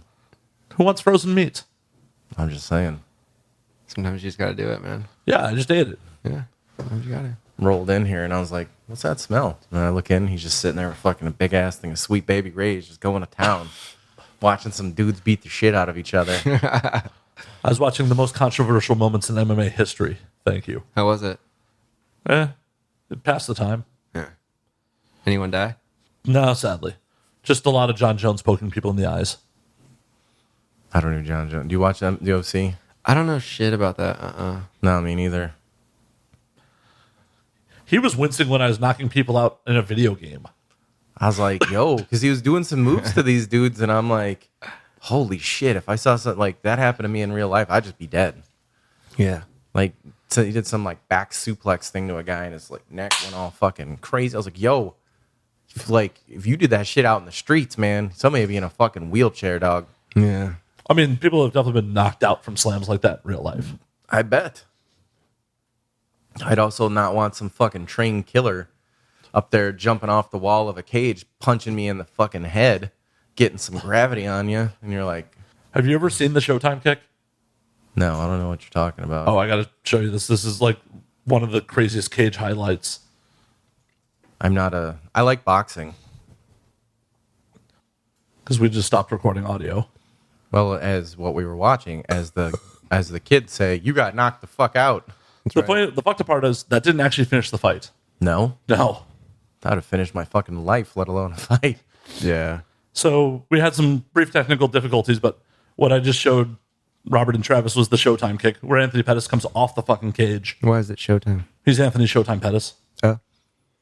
I mean, I thought I was like, what's the Showtime thing? And It's like HBO. Showtime. That's just his fucking, his name. So Sure, whatever. And he got his name for shit like that. I mean, yo, if somebody fucking broad kicks me like that, Yeah. I doubt I'm ever recovering from that shit. Wall walks and kicks you in the head. Shit. I don't even. I mean, what's super impressive about it is he pushed off the cage with the foot he kicked him with. Like, could you imagine, like, you get into a fight with a dude? Like, I try to not fight with anybody, but could you imagine you're just fucking scrapping in an alley and some motherfuckers, like, sees the, like, big metal dumpster and straight up just fucking Bruce Lee's off it right in the head? Holy shit. Like, from a distance, I'd be like, yo! But if I, like, experiencing it, my fat ass would be, like, fucking down. Like, did that dude just... Oh, yeah, you win, dude. I'm done. Shit. Could you just imagine, like, the leverage alone, you just, like, the foot across your neck, or your face, your head, whatever, in your ear. That is a fucking game that I do not want to play. Get into a lot of fights over the years, Travis? Not really, no. You don't seem like the fighting kind Not of guy. really, no. Well, sometimes the fight comes to you. I didn't really want to get punched in the head. I know, but I mean, I've been punched before, but I think it's been since like high school where I fought back. he's a very docile kind of animal. You don't got that vibe. You're more like, yo, Let's get it over with. yeah, Punch me. yeah. You don't have the killer instinct of let's fucking scrap out here and now fucking chokehold McGillicuddy here. I can see somebody talking some shit and he'd be like, well, yeah. I try not to fight. I didn't say you would fight. I'm just saying, or try to fight. I'm just saying I could see you scrapping after somebody talks some shit. Because believe me, I was trying to choke me out walking down the fucking street. And he was putting all them fucking man titties up on me. That's right. Just try to put them on the glass. Just right on That's you. right. That's right. That's right. Just put my tits on you. I know, fucking death by man tit. Call me a man of size. Just pushing them together. I know. That's more for the camera than you. Oh. I forgot that we were on a camera. I forgot about that too. Yeah, no, there's like a whole bazillion of them too. I love that. For the audio audience, Are we out of beer? I believe we are. There's a non-alcoholic beer in the fridge. You could have some whiskey. I'll have a little bit of whiskey. All right, let's grab you a glass. Or you can go just put it pretty right in soon, your though. ball mug. Yeah, let's do that. I have to stay somewhat sober because I got to do another one of these later. Yeah, and I got to do that meeting, so I'm trying to put my best foot forward and be on my best behavior. I got to take Jack on a mandate here pretty soon. So, Where are you guys going on your mandate? where are we going, Jack? Jack's not on mic, so please don't ask Jack. I think we might go to Big Dean's on the beach. Nice. What's that? It's like a dive bar, beach bar. That's cool. What? Yeah. Which beach town? Oh, like Santa Monica. Just like right there, straight Yeah. shot. It's up between that one and one in Venice, I guess. Where did we go? When we went to Bukowski's grave? Oh, we went through Manhattan, Redondo, and Hermosa. Is that where he's buried? Well, he's buried out in Palos Verdes. Okay. So we just took PCH down from LAX all the way. That's cool. It was It's a good cool. drive. Yeah, it was cool. Like, it was really nice. Like, I was like, wow, this is like, in my head, when I always think of like a California beach town, that's what that was. So it was cool to like see it. Yeah. So, And they're a lot less touristy than fucking Santa Monica or Venice. So Oh yeah, for sure. It's a whole different thing. I feel that's a much truer like California beach town than Yeah. We only got a couple hours a day, so taking what we can get. for sure. I mean, it's Just want to see the water. it's a goddamn mission to get down to the South Bay. yeah, every time I talk to somebody about anything around here, they're like, ugh, that's like the other side of town. And like in Austin, I'm just like, well, as long as it's not between the hours of 4 and 6, you can get anywhere. I mean, traffic sucks. I mean, you can get there. It's just then you got to get back. It's a whole thing. Yeah, it's a whole Everybody's- fucking thing. But now we got the subway that goes to the beach. It's pretty tight. Yeah, and that's up and running again. That was closed down for most of the I think summer. it actually is closed down right now. No, it just reopened. Oh, really? Like end of August, it just reopened. Oh, nice. Good for them. It was like, why are you closing it during the summer, man? It's the worst idea ever. Yeah. Every time I think about like California traffic, I'm like, this place is just, it's just wild because I remember when my friend was on tour and he would come to LA, and it was years ago. He's like, yeah, we play like 5 shows when we come to LA. I'm like, why? Like, when you just play one? And he goes, no, man. He's like, you play Orange County. When you're done with Orange County, you play like 3 shows in LA, and then you play north of LA because they're like, no one is traveling to each other's shows. And then sometimes you play like Pomona, which is east of LA. Yeah. Then San Diego. Yep. He was like, you play a lot because you ain't fucking. He's like, you could live in the same town and people aren't going to drive across to see the show. So they would do that. And I was like, that's fucking wild, dude. Oh, I know. It's There's a absolutely lot crazy. of people here. A Yeah. lot of people, a lot of traffic. Like, Spearmint Rhino's booking me down in Torrance, which is down by For where what? another strip club appearance. What do you mean? Did What do you you not? do at the strip clubs? You're looking at it Wait, what do you mean? like we do live podcasts at the strip club. Oh, whoa. Oh, did you not know about that? I don't know about that. Oh shit! Well, I'm not doing a great job promoting then. He does dames and games. I didn't know that. Yeah, I do live Oh, podcasts. Dames and Games. Yeah. You have invited me to that, but only once. Well, I I had didn't know you still did that, actually. they didn't book me from March until like 2 weeks ago. Oh, well, you didn't invite me to the new one. I'm sorry. I'll get over it, yeah. Life will go on. For now, he's just Which gonna. Spearmint Rhino do you hit? Well, we're gonna be doing Torrance, September 18th. Oh, nice. But I told him like Never been to that one. I haven't either, and I told the promoter I'm like, I don't know anyone in the South Bay. Do you think people are gonna come from Hollywood down to Torrance? Yeah. It's like, oh, we'll just try. I'm like, okie dokie. What's the worst strip club you ever been to? Cheaters in Providence, Rhode Island. Oh, wow. I'm pretty sure I've told this. I told this story back in the Draven days. But I was working in Boston on a business trip in 2011, and bunch of blue collar dudes. We asked one of the local dudes in our office, like, "Yo, what strip club should we hit?" He's like, "Yo, go to Cheetahs." We're like, Cheetahs? All right, cool. It's Providence. It's only like 45 minutes away. We'll roll down. Roll down. The place is called Cheaters, not Cheetahs. Fucking New England. We get in there. We just get a seat at the bar. This woman who had a oozing herpes sore on her lip comes up to us and just goes down like, "Hey, you want a private dance? Hey, you want a private dance?" And when she gets to the fifth guy, she's like, "Hey, you want a private dance?" And he's just like, "No." She's like, I mean sex. Like, ugh, that's where the herpes sore came from. Got it. It's just, You ever been to the wet spot in the valley? I have not. Just check it out. It's pretty bad. Pretty bad. Like, open herpes sores, I mean, I don't know. about blatant that prostitution shit, but bad. I don't know about that. I spent a Christmas day there, though, once. It was pretty rough. Sounds Tell me about it. There's not much to tell. I don't know. We showed up and there's like pool tables and shit. It was me and my Uncle Scott, and we were just being creeps, you know, playing pool. And the only story I have is the bartender at one point went, "Does anyone want a drink? Because I'm going to get a Snickers bar." And like she hung out for 30 seconds. No one came over. And she walked out of the bar and was gone for like 20 minutes. Like she walked to 7-Eleven. And I was like, this place is jank. Dude, I have a really good strip club story. Would you like to hear it? No, not at all. When I was living in New Orleans, like there's strip clubs everywhere in New Orleans, and I had my cousin was in town randomly. He was like, "Hey, he was riding motorcycles through, and he was with a buddy. Buddy pussed out, and he's like, I gotta go. He's like, I gotta go to strip clubs and all that. I just respect my wife and all that. My cousin's like, I don't give a fuck, because in New Orleans, like everybody, you know, we just drink everywhere. Because you'd be like friends with a bartender, or you know. So the bar I was working at, there was a place next door, and it was a really nice place. And my cousin was in, and then a gang of my friends from Chicago would come in. And they'd come in just to get fucked up all weekend. They brought $500, and they were going to blow all of it on alcohol. And they were in town for like 72 hours just to get fucked up. And so they're like, take us to the strip club. And I was like, all right, let's just go next door because I know everybody that works there, and we'll get in for free, and it's a whole thing. And so we go, and I was working on Bourbon Street at the time. And we go in there, and the girls are 10s. It's easy, you know. And I'm sitting there, I was like, this is so fucking boring. And one of the guys looks at me. These are all tattooers. They're all like, you know, head to toe covered.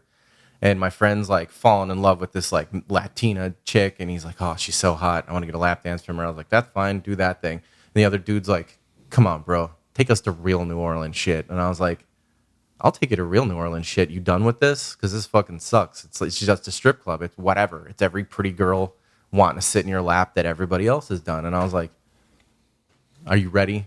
Are you fucking ready for some shit? And he's like, I want to do the grossest shit possible. I was like, come, friends, let's go. I took them down to this place called Dixie Divas. Dixie Divas was basically a fucking closet. A fucking closet of a strip club. The whole place is probably the size of Matt's apartment. Maybe, no, I would say like the whole apartment, including the bedrooms, is the size of the place. It was in an alley off a side street, and it had a shitty neon sign. The bartender, the girls danced on the bar. There was plexiglass on the ceiling, and the pipe is what they would dance on that went through the bar. So we roll in there, and it's like a pack of fucking jackals. It's my tattoo friends blowing money left and right. Me, and then my cousin, who's a total square, but he's cool. He was down for anything. And so all of us roll into fucking Dixie Divas. The first chick that's sitting there, I would call her a woman of size. She was probably 5'3", pushing 250. And so she had her own client and wanted no part of us fucking roving band of psychos. Then I was like, I gotta piss. So I ran to the bathroom. Who meets me in the line? Fucking someone who has just transitioned. And you know when you see ugly fucking boobs that are like really you're like really skinny, and it looks like they shoved tennis balls up under the skin, and it doesn't look natural whatsoever? Yeah, and she was like, little boys first. And I was like, totally not figuring out what is going on. She's like, little boys first. And I was like, but you're a girl and dressed. And then ran in there, heard him doing fucking a whole bunch of blow, runs out. And then she goes to the other side of to the bar. Again, no one will fucking dance for us. No one is paying attention to us. And we're like, these dudes are throwing around money. Like, where's all the fucking strippers? And so finally, the chick I met in the bathroom that clearly still had a penis gets up, does one pass through, and then comes back. So then the next woman that comes back, we're going to call her Rihanna, because she, at the time when Rihanna had the like reddish mohawk thing, she was doing that. But did she look like Rihanna? Not really. She was just a very large woman and had a large red mohawk that kind of resembled Rihanna.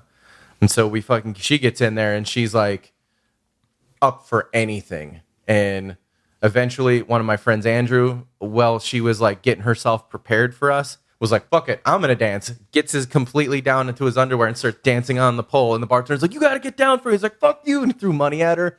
And the bartender was like, fuck that, I'm into it. So like she's like, whatever. And then we start going like, will you play these songs? She's like, no, you can't play these songs. And they're like, fuck you. and he'll start throwing money. And we were like the only big group in there, and there's like 4 like fucking crackhead scumbag dudes, like the dude you like, oof, you know who I'm talking about, missing teeth, smell like fucking menthol cigarettes, and have yellow fingers. Those guys were the ones that were like talking to the other strippers that were available. So fucking, they're throwing the bartender money, buying all kinds of drinks, fucking playing whatever we want to hear, which they were like, I want to see her fucking dance to Pantera and all kinds of shit.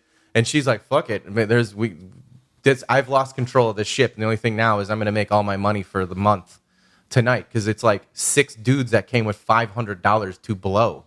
So they're getting into it. So Rihanna comes through. She is fucking into this. She is fucking into it. She's like, the bartender comes by, and like she's like, one of them is sucking on a titty like right at the fucking bar. Like they're dancing on the bar, and we're all just like right here with money and throwing it. She's like, one's getting a titty sucked, and the other one, she fucking gets down, and they start putting dollar bills inside of her while she's like got her legs up open. And the bartender's like, you can't do that. She's like, fuck you, I got kids to feed. And she's like, I don't give a fuck what you're trying to do. And like they're just throwing money. So then like the house mom, the head, she was a fucking looked like Herman Munster in a fucking black wig. She was like 7 feet tall, wearing a huge black dress. Comes up to us and is like, hey, if you guys want to go upstairs, we can party. We'll just close this thing down and we'll all just get weird. And we were like, no, absolutely not. And my cousin's like, what the fuck did you just take me to? There's a fucking girl getting fucking dollars shoved in her. The one guy is dancing on the pole. It was like a fucking, not a pole, it was a pipe, dancing around up there while they're throwing money. There's a fucking clearly brand new transitioned woman at the end of the bar talking to a guy. Another chick has now come over, and the two of them are like doing totally inappropriate things, trying to grab my friend's dicks. My cousin goes outside, and he's just like, I need a breather. This is fucking wild. And he goes out there, and I'm standing there talking to him, and this guy comes up, hands my cousin like a little fucking folded dollar bill, and he's like, what is this? He goes, that's $1 worth of cocaine. Go do it, stupid. My cousin's like, I'm not doing fucking cocaine and $1 bill from a stranger. He's a total square. I roll back in, and the fucking full thing is they're throwing money on these two women, and the women are rolling around, and they're both gigantic and fucking putting dollars all over themselves and getting it fucking put in their asses. And then the fucking woman comes back to me, and she's like, come on, let's go upstairs. She's like, let's have a fucking orgy. And my friend Brian comes, he's like, I'm not fucking going upstairs and having an orgy with you and all these strippers. And then he fucking comes outside, and we're all like, this is wild. He goes, you know that time when you have to leave the party and you know it's over before it starts to turn? He goes, that just happened. That chick just asked me to fuck her in the ass in front of everybody. Tactic, dude. That was a New Orleans story. So you fuck her? No, absolutely not. At that time, I went home to my pregnant wife. I didn't even really drink that night. I was just there watching the madness unfold. Somebody should have fucked. Dude, it was, if there is an A team, a B team, we were down at team fucking K. It was rough. And they shut that place down for prostitution. I wonder why. It was a sketchy fucking place. It was across the street from the Green Door, which is a gay bathhouse. And then there's a fucking rub and tug that's 2 doors down from that. Oh, New Orleans. It was different times. All those places are shut down now. Aren't they trying to clean up Bourbon? They're always trying to clean up Bourbon Street. They're always trying to do that shit. New Orleans will never be tamed, ever. You can try, you can sanitize. The soul of that city is just fucked up. There's nothing, no Band-Aid, no... Everyone's like, fucking Disney's going to do cruises right out in the river, and they're going to fucking Disney-fy. Look, as long as people think making $8 an hour is a good job, they ain't ever going to fucking do it to this city. Stop. It's too wild. Wild is built into how the city works and how it will always work. I did one of the walking tours last time I was down there, and the tour guide said something that really resonated why New Orleans is so fucked up. What? It's just, the average life expectancy was 21 for a very long time there. Yeah. I mean, so if you have a city that's mostly populated with 21-year-olds, what do you think's going to happen? Yeah, it's a city founded in between a gigantic lake you can't swim in and a fucking river that'll kill you. And it's in a bowl that floods. There's fucking terrible, to bring it back to the malaria thing, there's terrible fucking mosquitoes. It's you can't just bring it back to the malaria thing. No one knows what you're talking about. Oh, in the podcast that we did it with, the one that no one has heard, we ended up having a long conversation about how many people. That's where we're at, is like how many people have died from malaria. We went on for like 20 minutes talking about like malaria death. And I really thought it killed more people than cancer a year. It doesn't. Not by much, but here's the thing. The amount of people who catch malaria a year is somewhere in the numbers of like 2/3 of the U.S. population in numbers. So 217 million people catch it a year. Yeah, that's what we were on the last episode. Be happy you weren't a part of that one. It was a Never knew that. see Full circle there. Yeah, I know. Malaria to malaria. Shinfo. It's not Shinfo if you have malaria. I guess not. I mean, All right, I should go though. I should peace out. All right, Travis, before you run out of here, where can we find you on social media? Where can we find the new projects? Just Google me, man. Google me. Make it easy for people. Come on. On Twitter, I'm at Buddyhead, and Instagram, Travis Michael Keller, and that's about all that matters, I guess. by the way, American Primo. AmericanPrimitive.org as well has all our films and shit on it. I also wanted to tell you, by the way, that I love all the old at the drive-in photos and stuff you've been posting lately. Oh, thanks, man. Yeah, there's all those cool photos of like from back in the day. I really, really like them. I'm a huge at the drive-in fan, so Thanks, seeing man. all that shit you've been digging up from the years past is super fucking cool. Yeah, the Trent Reznor stuff's really cool too. Oh, I gave you one. Oh, I thought you said you didn't know it was in there. No, that one's the only one I know that's in there. You've got a dildo photo for your wall. Oh, nice. Yeah, he gave me a bunch of photos that he doesn't exactly know what's in there. It was just a tube I had. It's just like extra shit. Oh, Maybe that's some cool. shit though. Oh, Yeah, yeah. there's a lot of cool stuff, and I always want to tell you that I really like the stuff that you post. Thanks, man. I've got a zine called Past Lives, which is like kind of like is all the old stuff. That's cool. Kinda like wraps it all up and stuff. It's like my first one, That's awesome. And hey, look, something else you can promote. right? Yeah. Yeah. Plug it. And buy a shirt from Travis too. Yeah, I should buy a fucking homophobia is gay shirt. Should. You definitely should. I definitely would wear that. Well, Travis, thank Thanks you for having me, man. Thank you for doing the show again. All we're right. gonna keep Peace. going. What? We're gonna keep going. Oh, you guys are? Yeah. All right. Oh, I didn't know we were still keeping going. We're not at time yet. Oh, well, all right. Thank you, guys. Thank you, Travis. Now the question is, can we get Jack out of here without disrupting a ton of cameras? So we're back from break. Look, man, sometimes there's peeing and sometimes there's peeing. And that was one of those ones that I had to do. I've been drinking a lot of water. I just wanted you to wet yourself on air. Yeah, I could have peed my pants, but unfortunately I just didn't. I don't need to be going into a meeting with piss pants. You do. It would make an impression. Do you smell me? That's my power move. I just come and sit there just stinking of piss. Being like, Pheromones, baby. Pheromones. yeah, just smell the fucking male strength coming off of me. Smell the Dean. Yeah, smell that. 60% of the time, it works every time. Yeah, that was. Travis is a nice dude. That's the first time you two had actually met in person, right? Yeah, that was the first time we'd met in person, and yeah, he's a super nice dude. Definitely a California dude. Like, yeah, man, that's cool. My intense ass is like, so what's up? What's going on? Hey, let me talk a whole bunch. Yeah, it's like, hey, what do you got going on, Travis? Well, just these things. I'm just paying rent, man. Yeah. He's like, you know who Travis is like? He's like He's like a living Wooderson. Dazed and Confused. Oh, yeah. He's like, all right, man, that's cool. All right. Yeah, I can't see him saying the thing about I like best about high school girls, though. Yeah, no, I mean, maybe not that, but at least like just being super chill. Despite, Being surrounded by our intense asses. yeah, I mean, Jesus, we're like two shaking up cans of pop. That's just our personalities, though. What are you talking about? I'm super mellow. Yeah, I mean, I try to be, but once you get me going, then next thing you know, I just don't shut the fuck up. Then again, I don't think anyone's ever described me as mellow, so. Yeah, the only thing I am is fucking hungry. Me too. But we got a little more show we got to get in. Yeah. Killing air till it's time to wrap. Is that what we're doing? No. We have real fucking conversation, goddammit. We're going to talk about shit, but then we're not going to talk about shit, and everyone's going to be like, good, that fucking thing should have stopped 2 hours ago. That would be, it stopped before it started. Yeah, exactly. Way to convince the audience that this is a worthwhile episode. This show was an abortion. No, that was the last one. Yo, dude, I'm telling you, that one's going to be the deep cut episode. But you should totally do the redacted thing. That would be that's a good idea. Oh, with the one that should not be named? Yes. That would be a really good part 2 redacted.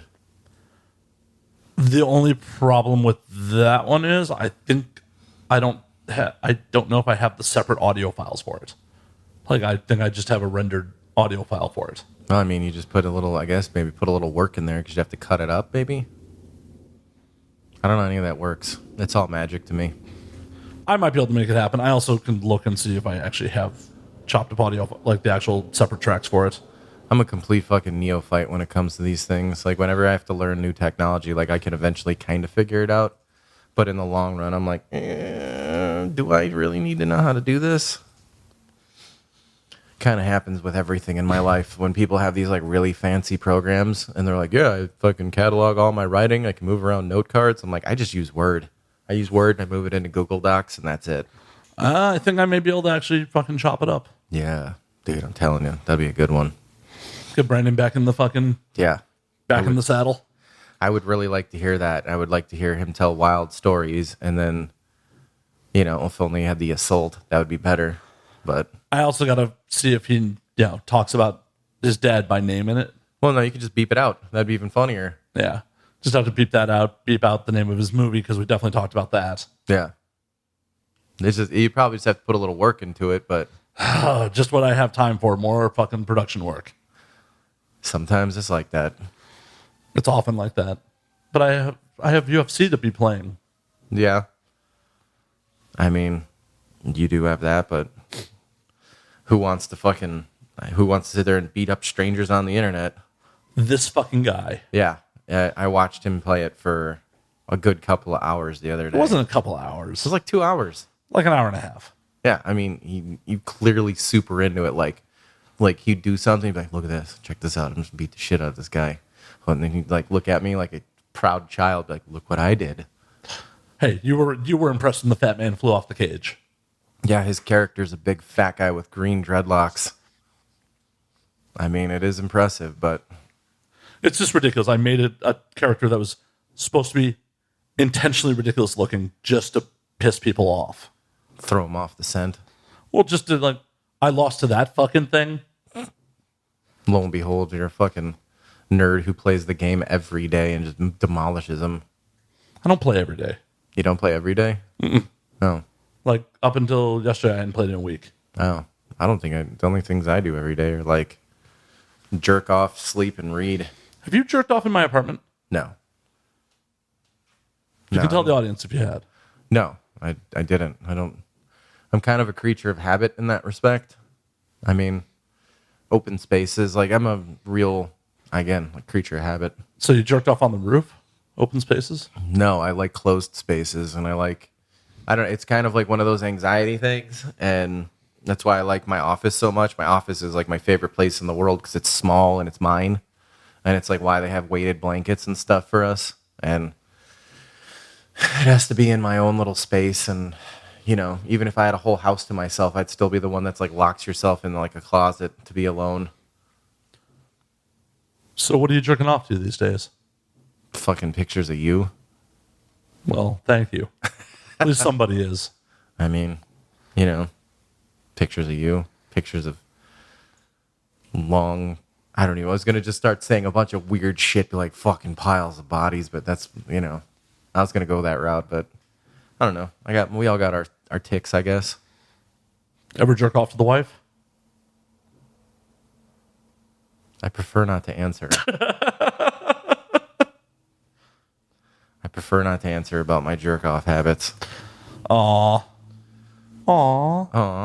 Sorry. We all know you do it. Oh, yeah, dude, I beat off, like, every day, but I have to. Like, I'm like, what I couldn't be one of those guys that, like, I can't jerk, if I like, keep it in me, and then I fucking go into the ring and I just murder everybody. I couldn't even imagine just, like, not rubbing one out to get my day going. Or not to get my day going, just to live my life. That's why you haven't liked LA all that much. You're all backed up. Maybe. Clean out the pipes. This is weird. What's weird about it? I don't know. Just never thought I would talk about jerking off. Why? I don't know. Just something that just doesn't generally come up every day. Around here it does, I'm sure. I'm sure you've heard lots of stories about people inserting things in themselves or touching themselves in appropriate ways. Yeah. Seeing the butt plug last night was actually a pleasant surprise. Oh, yeah. We did see a butt plug last night. Yeah, we were out in a bar, and a bartender showed us a butt plug, and I was like, well, okay. That she had just gotten back. I guess she had left at some dude's house. Yeah. I was like, fair enough. Just pulling it right out there in the bar, letting everybody see it. And she was like, he said he cleaned it. I'm like, Yeah, with his mouth. yeah, I'm sure he sucked it clean. She said that he boiled it. And I was like, Sure he did. yeah, of course, yeah, he rubbed a little Lysol on there, but Well, I hope not. That would fucking burn on reinsertion. I don't know, man. It's that whole thing was, I was like, she's like, look, it's little and cute. I'm like, right on. Like, I don't know. Just one of those things of when you kind of like, I don't give a shit, but when you see it, you're just like, well, okay.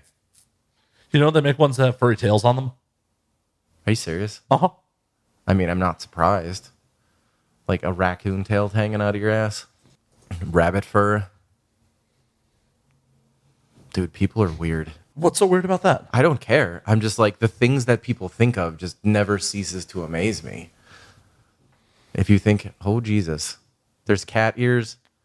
Holy shit, for the people listening, that if you're not a deviant, it is literally a fucking ass plug with a raccoon tail on it, and then there's Or a fucking, foxtail. or a foxtail. There's a rainbow tail, and there's fucking ears to match. Holy shit. This is next level weirdness. Look how foofy that one is. I know. What This is on Etsy.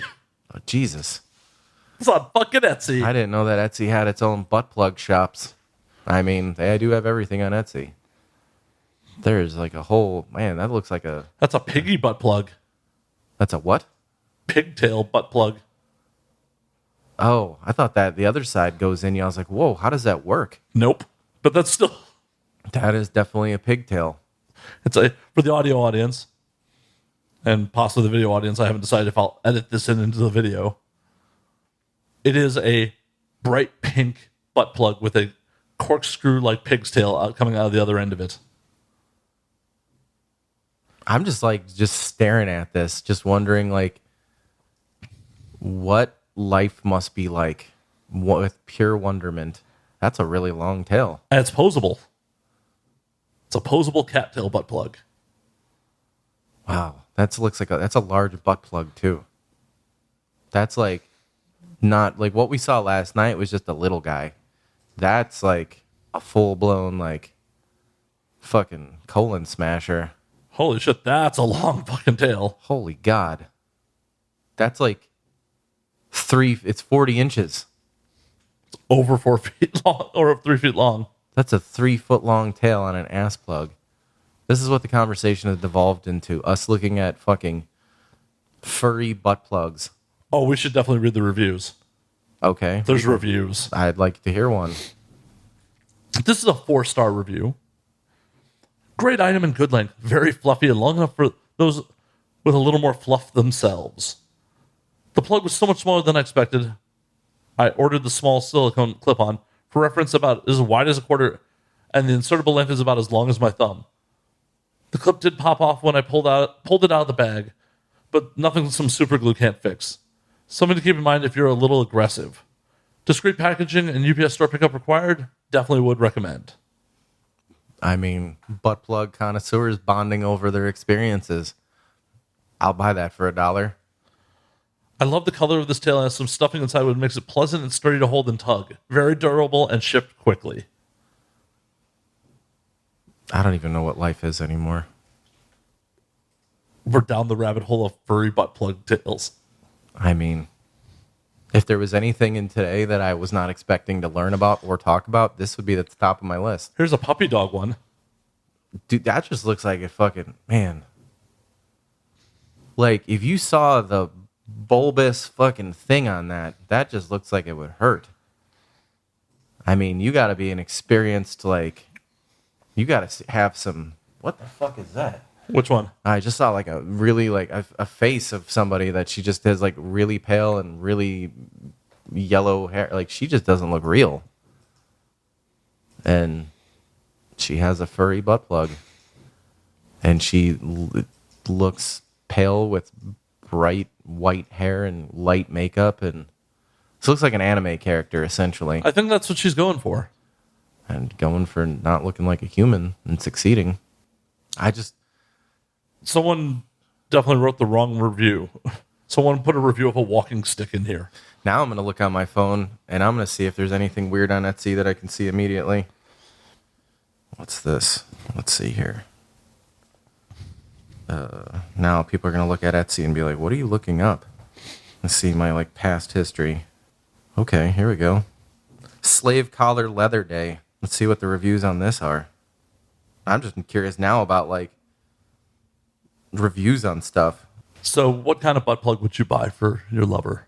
I don't even know, man. I guess at this point, I would be really scared to fucking see the pig thing. Like, could you even imagine, like, I'm your little piggy, like, wearing a pig nose and some ears, just being like, what? Like, eat from a trough, you fucking sow. Like, what? How do you make that cute and sexy? It's just weird. Squeal like a pig for me, girl. Squeal like a pig. Yeah, I don't see any reviews on the app, but I'm sure they're there. I just don't know what I'm looking for. It's okay. Yeah, I don't It's care. okay. I don't care enough. Think of what kind of person reviews their butt plug. Yeah, that's a whole different level too. Like I'm a proud Yelper because I like good service. If you like, hey man, here's a fucking great taco, I'll make sure that the world knows about it. But if you're like reviewing the size of balls on a dildo, yeah, the way that I fuck myself in the shower with it is a whole different game, I guess.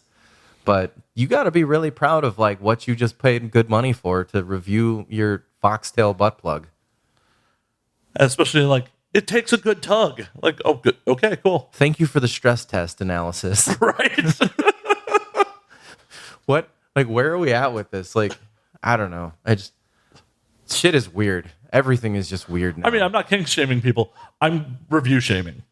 I mean, if you whatever you're into is you're into, but how the fact that there's like, you know, a whole review cycle on how things you shove up your ass. It's just 2019 is weird, dude. It just is. Well, I'm sure there's a whole review cycle on things you stick your dick into too. Yeah. There's actually Fleshlight has a whole like forum for people talking about. They refer to them as flights. Wow, that's like the loneliest fucking group of guys. That's like incels. Like if if there's like a forum of passionate Fleshlight users getting in there and talking about it, I mean that's next level of. I wonder what that smells like. And now he's looking it up. I am. And you thought bronies was the worst thing that'd be to like out there. This is when I Googled Fleshlight forum. The second result was ever used a Fleshlight before? Bodybuilding.com forums. What? So gym bros are talking about fleshlights. Oh man. We're going down a weird rabbit hole now. This is getting super weird. Any of you bras ever used one before? My super head honcho came today. About to try it out. Will post my experience. Someone responded with, good luck. Someone responded, bought mine at a thrift store for $2 a few months ago. Best purchase of my life. Wait, hold on. Let's just pause here. Someone bought a used Fleshlight for $2. The fact that it was sold and then like, or somebody just like, wait. I'm sure that dude was probably fucking trolling. He has to be trolling. I'm just saying, what thrift store is just like, yo, fucking Fleshlight, $2, man. The idea of buying a used sex toy just, especially when that guy's fuck, like that's just weird. Yeah, I mean, I hope that dude's trolling. I hope. He said best purchase of his life. Doesn't beat real pussy. Pussay. But it's pretty damn close. Better than using my hand anyways. Somebody even took a picture of one. Oh, that's the alien one. What? Wait, what? Yes, there's a blue alien fleshlight. I give up on people. I give up. Oh, I had one. It was my roommate gave it to me as a like move-in gift. It was sealed. I never used it. I ended up giving it to a guest as a parting gift. Sure. I mean, I got to ask him how that worked out for him. 2019 is weird. Oh, my God. This is on bodybuilding.com. I mean, Someone wrote, imagine cleaning that thing after busting. The warm water mixed with your cum leaking through your hands while you question the very meaning of life. This is the most depressing thing ever. yeah, it is. Was kind of where I'm at with this right now. How did, we took a left turn at Albuquerque for sure here. People are now mocking the guy who said that he bought it at a thrift store. Yeah, I'm sure people being like, ugh, you don't know where that's been. Like, how do you sanitize after that? Oh, my God. Is that Yoda? Yeah, and a green fleshlight. Did I ever tell you the story about a couch sandwich? No. All right, you want to hear a good story? We can kind of in the vein of a fleshlight. So this isn't my story. This is a story from a friend of mine. This isn't his story. It's not my story. I wish it was my story because it's fucking hilarious. It's not mine. But I have told this story more than he's probably told the story because I love telling it so much. So a friend of mine back in Chicago played in like a touring hardcore band. And they would play all over. They're fairly big. And so when they'd go to a town, like people would show up to see them. And had they not had regular jobs, they could have been, a big band. They were a big band. It's just, they just never took it to the level that they wanted to. So when they would go out to shows, people would fucking go in any city in America. And so he was telling me they played a show in Indianapolis, and he was like, we were fucking exhausted. The band that we played with said that we could crash at the house. And I was like, oh, that's cool. He's like, yeah, man, they told us they had a whole house, and they had like a hangout area, and they had plenty of room for all of us. These guys just all had their own place. And he's like, fine, we'll totally crash there, because it's a 4-hour drive back to Chicago, or 6 or something like that.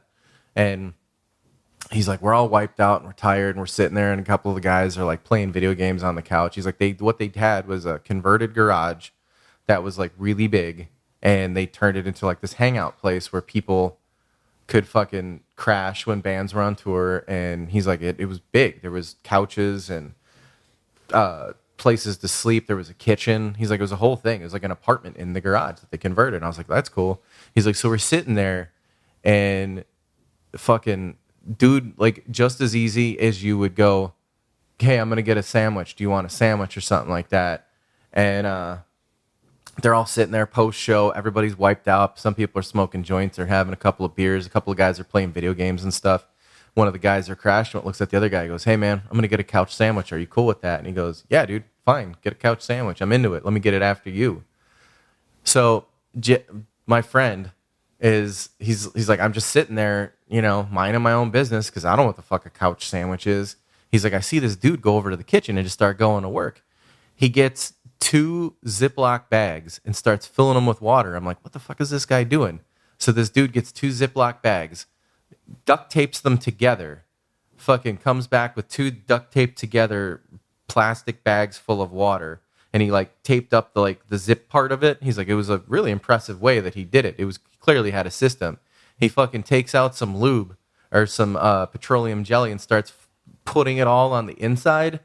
And just as calm as like you taking a drink of water. He's like, he just starts fucking taking it, greasing up the inside. He sticks it in between the 2 cushions of the couch and just starts fucking it in front of us. He's like, this wasn't a hot, sexy party. This is 2 tired fucking bands sitting there, and he just fucks it. And the other guy's playing video games like nothing is happening. He's like, me and the band were mortified because this guy is just sitting here banging his couch, and the other guy goes, let me get that next. Without a doubt. He's like, the other guys in the band, a couple of them stuck it out. He's like, I went and slept in the van for the rest of the night. Holy shit. Yeah. I mean, that's a level that I wouldn't even be comfortable with. Yeah, couch sandwich. Like, you can fuck people in front of me, and I'm fine. Yeah, the whole thing, I probably have been telling that story for 20 years because it's still that fucking ridiculous. I think we were 19 when this happened. But on that note, we're actually going to call last call on this motherfucker. Yeah, I'm starving. So, Robert Dean, where can we find you on the socials and all that fun shit? You can find me on Instagram. It's RobertDean138. And then I am on just about everything else. Just Robert_Dean on Twitter. I might delete my Twitter. I haven't decided yet. Despite loving the relationships I have made from social media, I'm kind of at this really, I don't have it on my phone, and I kind of at this really weird place with where the value it has on society. So if you can't find me, it's on purpose. And then you go to Facebook, you can find me. It's Robert Dean's World or some shit like that. But Facebook is my favorite platform only because I'll post a lot of articles and a lot of really good conversation happens within the comment sections of politics and culture and food, things like that. And butt plugs. Yeah, I've never talked about butt plugs. This is definitely a lot of firsts today.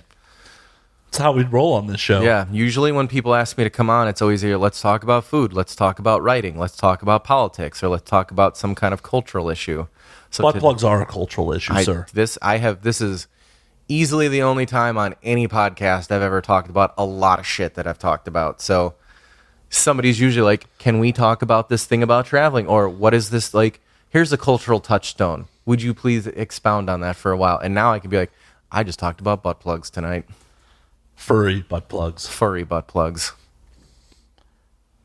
And on that note, you can find me at Matt_Slayer on Twitter, Matt Slayer on Instagram, Matt F. Slayer on Facebook. You can find the podcast at And Now We Drink on Twitter, and Now We Drink on Instagram. I don't know why I'm talking this fucking fast. Goodbye! What the fuck was that? I don't know. Drink up, motherfuckers.